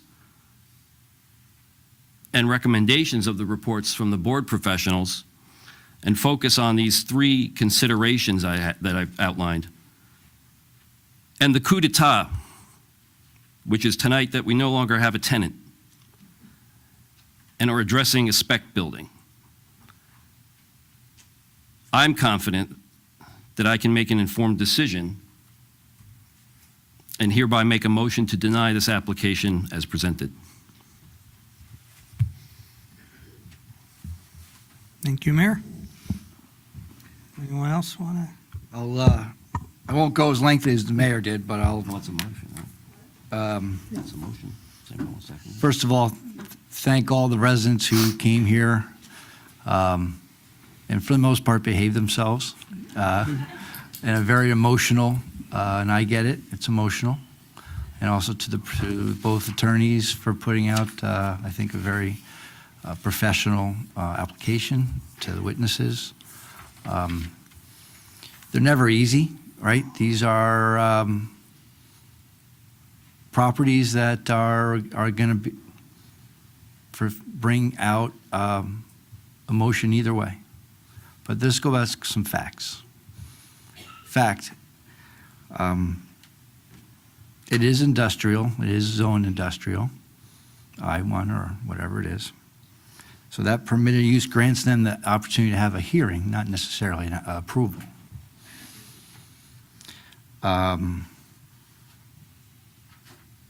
There is,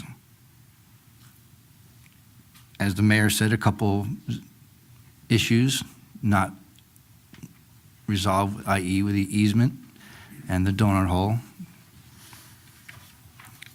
There was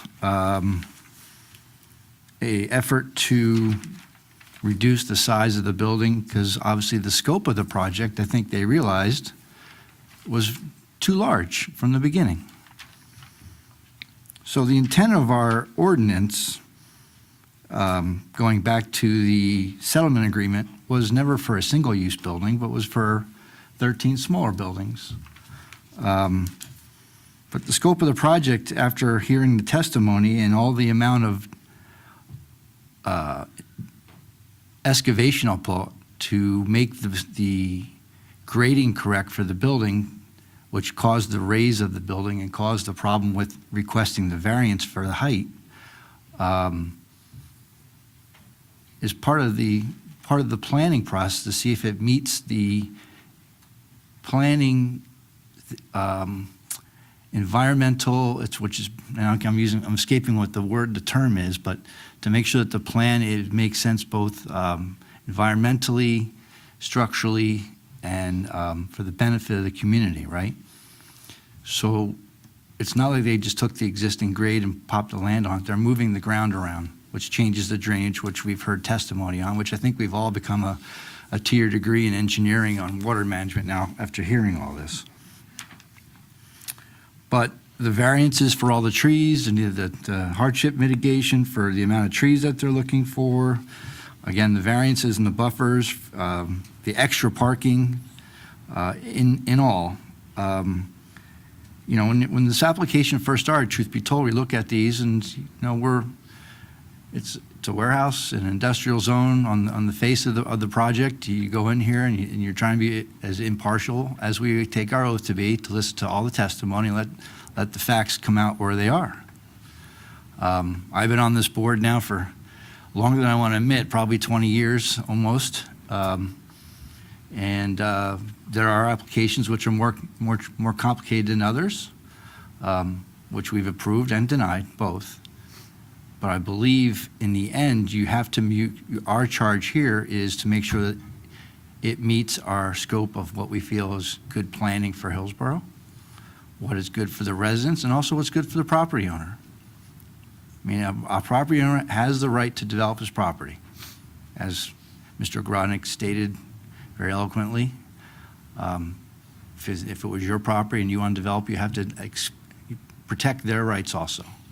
But good governance is part of why we're here, is to make sure that the vision of the township is preserved to the best of our ability and that the project fits the scope and intents of what we envision in the master plan, what these zones are for.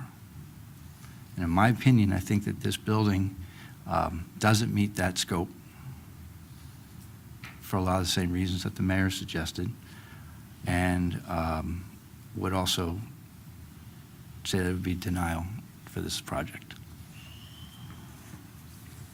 So I would second that. Okay. Thank you. Any other thoughts, comments? Mr. Chairman, just a couple of things. I appreciate everybody's time. I think in my career up here on the planning board, this is so far the longest application I've sat through, and I think Councilman Ash, I believe your child may have started school at this point. I remember when you were expecting, and that's where it seems like it was many years ago. This problem that we have is not unique to Hillsborough. It's unique because it's Hillsborough. However, statewide, it's not unusual to see applications in the newspaper all over warehousing, and how did we get here? Are we kind of a victim of our own success? The last couple of months with the holidays, how many times did we see FedEx, UPS, Amazon, people delivering packages at 4 or 5 o'clock in the morning? Because that's the society that we've come. We don't use brick and mortar anymore. We see something at 8 o'clock at night and, oh yeah, let me go ahead and get that. And then people talk at parties, yeah, I ordered something, I had it in 3 hours, isn't that great? Well, that stuff has to come from somewhere. It's not stored, somewhere. It's got to come from somewhere, but everybody participates in it. Where I live, it's a constant vehicles up and down. So I understand the traffic. They're just smaller trucks. Everybody knows the size of a UPS truck, and you can tell the noise when it's coming down. That's the UPS truck because it bangs along and it's got a certain rumble to it. Same way a tractor trailer does when it's making a delivery down 206. So I think it kind of speaks overall to kind of a bigger issue of what we're faced in New Jersey. We're the most densely populated state in the nation. It's not going to change. It's not all of a sudden we're going to wake up 5 years from now and we're going to be less than what we are. It's only going to continue.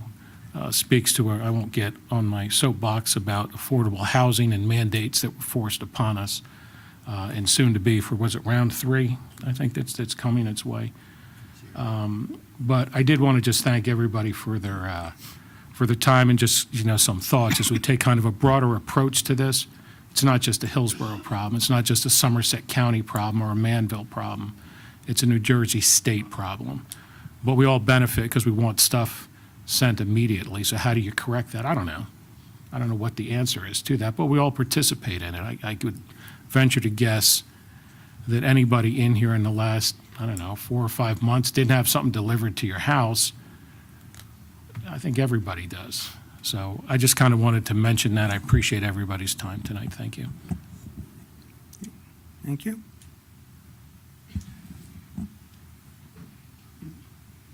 All right, I'm going to wrap it up then.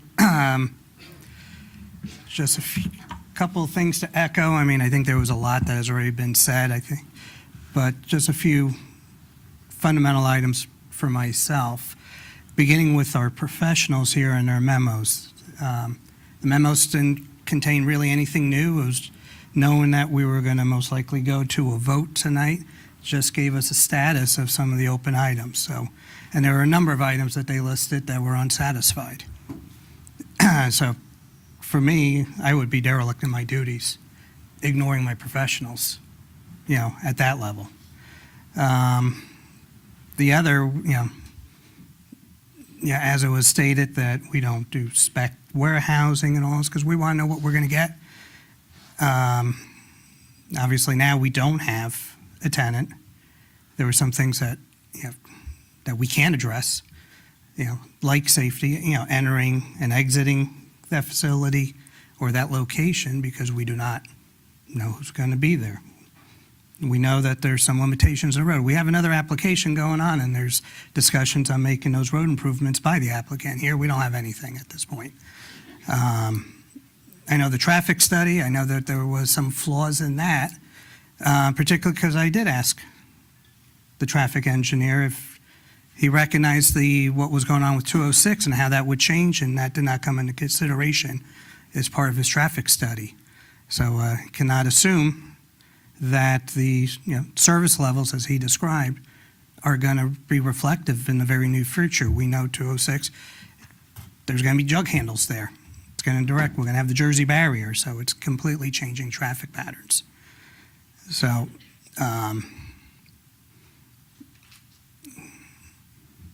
so I think, again, those are what highlighted me, but I do concur, with my colleagues up here, particularly, the mayor and committeemen here, as how they described. So, I'm not leaning towards this, being approved. So with that, I'm just gonna, one last bite of the apple by anyone up here? Because I know we have a motion and a second right now to deny. I want to ensure that the motion, the second, includes not only the statements on the record, but the reports provided by the professionals, the various testimony indicating regarding the application at hand and the failures to meet the criteria of the township code and related law. I do have a question. Mr. Coyce, for the purposes, is this an amended site plan application?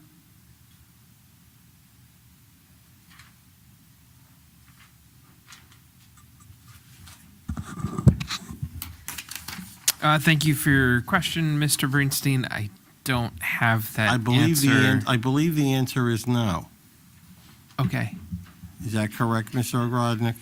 That's correct. Thank you. Not an amended application.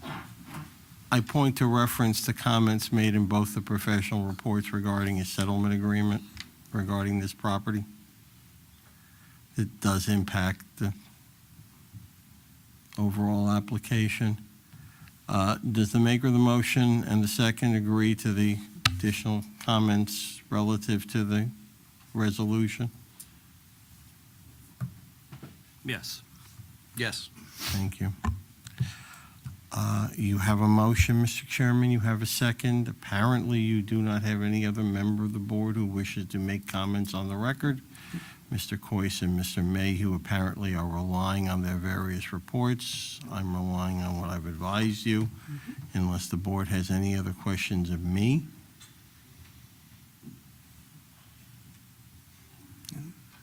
Silence means no. Then I would suspect Mr. Lombardozzi can call the roll. Okay, but just before we go, I failed to thank everyone for their participation in this ongoing. I mean, obviously, this is what. One last item, Mr. Chairman. I would ask that irrespective of how the board rules, that there be no response from the public, please. Right. Can you clarify what we're voting on? You are We had voting this to before in another deny group. the application. You are voting to deny, I gather, correct me if I'm wrong, Mayor. You are voting to deny the application 22 PB03 MSBV, preliminary and final major site plan approval with C variances and waivers for Block 185, Lot 1, Western Road LLC, Guastella on Western Road. A yes is in favor to deny, a no is against denial. Okay, with that, may I have a roll call, please? Mr. Wagner? I guess we're not going in alphabetical order. I would vote to deny, I vote yes. Mr. Radowitz? Although I didn't have any comments to make before, because I will rely upon what was previously said, I want to thank Mr. Ogrodnik, I want to thank Mr. Sigovich, Mr. Ash, and all of the members of the public that participated in this process. I would also be a vote to deny, which is a yes vote to the motion that's pending. Ms. Smith? I vote yes. Committeeman Lapani? Yes. Mayor Ciccarelli? Yes. Vice Chair Peason? I'll take my comments right now, not to belabor it, but I would like to thank everybody up here on the dais. I don't know if, ladies and gentlemen, you know we have 3 former mayors on the dais as well as our current mayor. So you have a lot of experience and talent. I would like to thank the applicant and the objectors. I'd like to thank the audience for being civil and polite. So I therefore am going to vote yes and to deny. Thank you. And Chair Sirachi? Voting yes on the motion. So that's it. Motion carries to deny.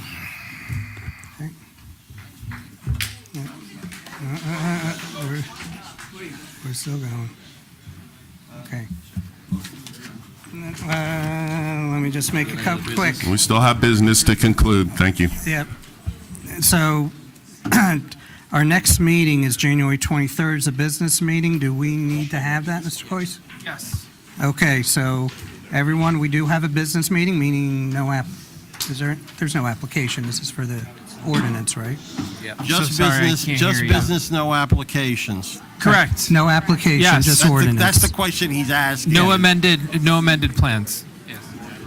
No, Okay. no warehouses, no affordable. Yep. Nothing. Just business. Right, so if anyone's not able to make it, just please let the planning office know, but with that, I will entertain a motion of adjournment. So moved. Second. All in favor? Aye. We're adjourned. Good night, 11:20. everyone.